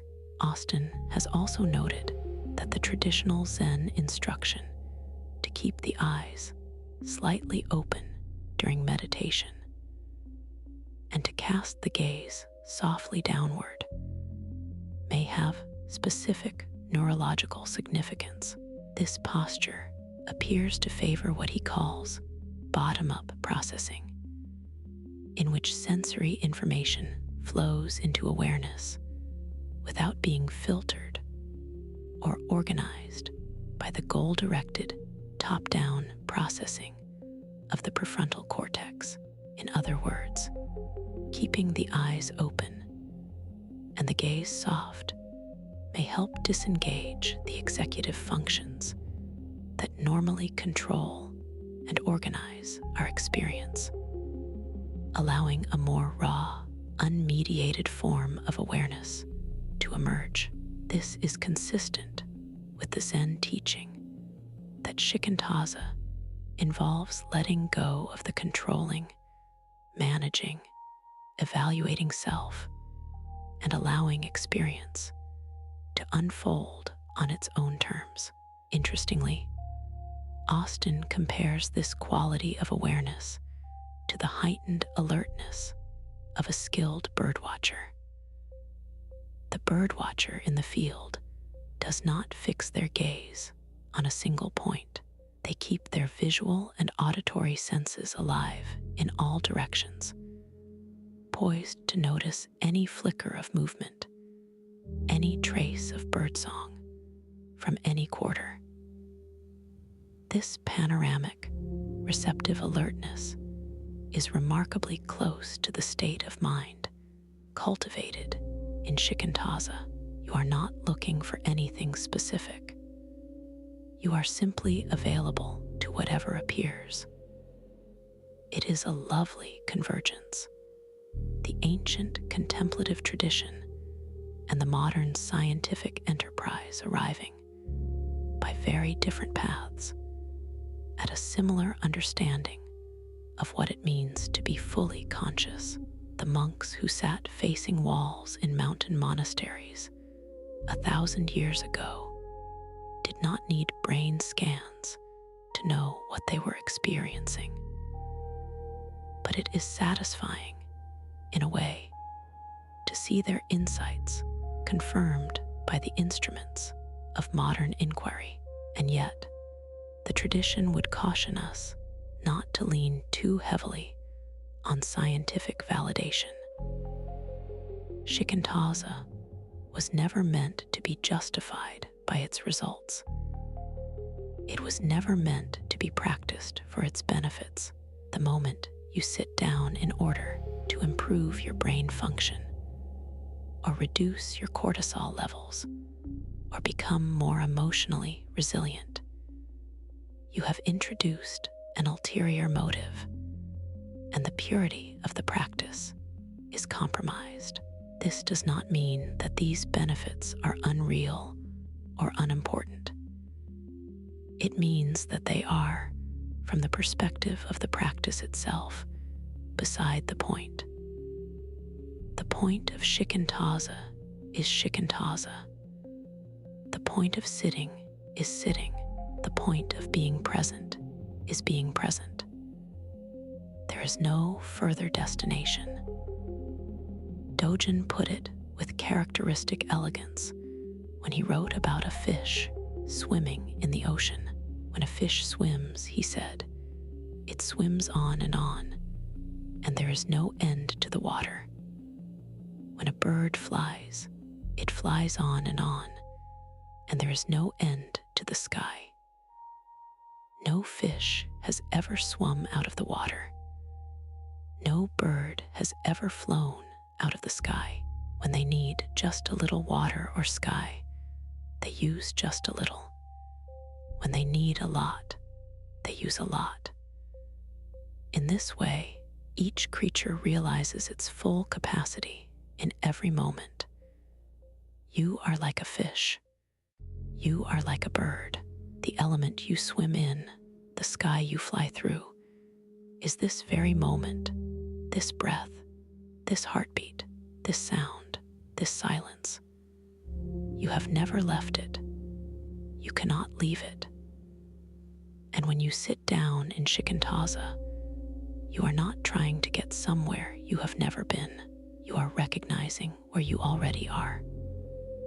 So here we are, at the end of this long journey through centuries and continents, through mountain monasteries and university laboratories, through the lives of monks and masters who gave everything they had to this practice of just sitting. And what we find, after all the history and philosophy and science, is something remarkably simple. A room ideally quiet, but it does not need to be. A cushion or a chair, or even the edge of a bed, a body, your body, exactly as it is, with all its aches and histories and hungers. A mind, your mind, with all its chatter and brilliance and confusion, and the willingness to sit with it all for a few minutes or a few hours without trying to change a single thing. Shikantaza does not promise you bliss. It does not promise you enlightenment, at least not in the way that word is popularly understood. What it offers is something more fundamental and more rare, the experience of being completely, unreservedly alive. Not alive as a concept, not alive as a spiritual ideal, alive as a felt reality, in the weight of your body on the ground, in the texture of the air moving in and out of your lungs, in the soft flicker of awareness that notices everything and clings to nothing. The great masters who carried this practice through the centuries were not superhumans. They were people who got tired, who doubted themselves, who struggled with their bodies and their minds. Dogen spent years in anguish over a question he could not answer. Hongzhi wrote luminous poetry, but also had to navigate the politics of a monastery and the attacks of a rival school. Shunryu Suzuki arrived in a foreign country at the age of 55 and lived in a windowless room above a converted synagogue.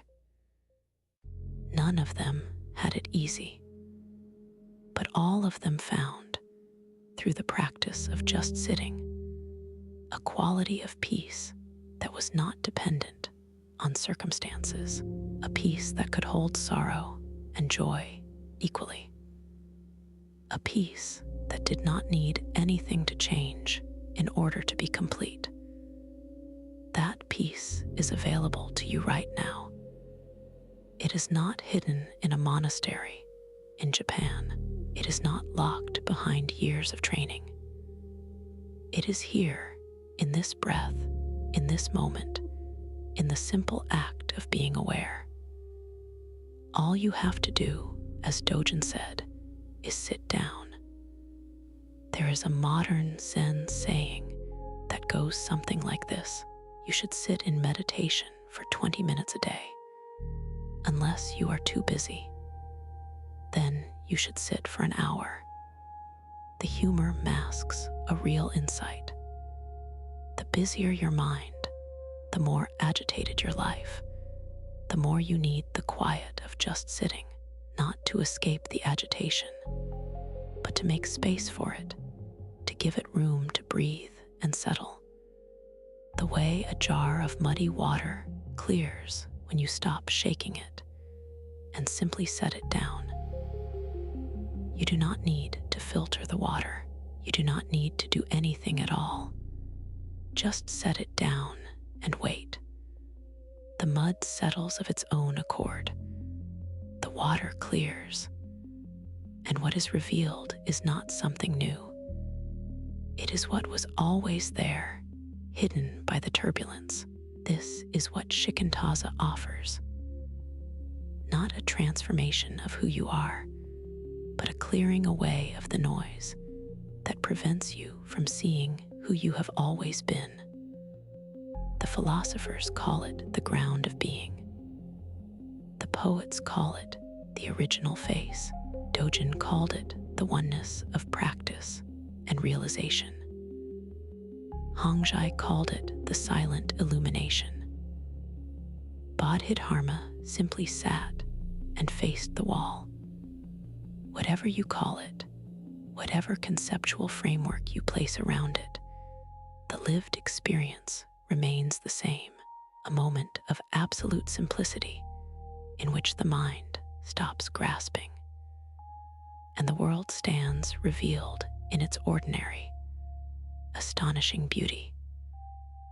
The incense smoke of Dogen's mother's funeral has long since scattered on the wind. The cave where Bodhidharma sat for 9 years is empty now, if it ever existed at all. The meditation halls where Hongzhi's students sat in the dim light of Song Dynasty China have been rebuilt and rebuilt again over the centuries, but the practice remains. It is passed from hand to hand, from breath to breath, from one sitting to the next, across all the distances of time and culture. And tonight, as you lie here in the quiet, you are connected to all of it, to the young boy watching incense smoke and feeling the first sharp sting of impermanence, to the wild-eyed monk staring at a cave wall for 9 years, to the poet describing dew on the grass in the moonlight, to the teacher sitting in a converted synagogue in San Francisco, inviting a handful of strangers to face the wall and just sit. You are connected to all of it. And if that thought brings a sense of comfort or wonder or peace, let it come. And if it brings nothing at all, let that be exactly what it is. This is Shikantaza. This is just sitting. This is enough.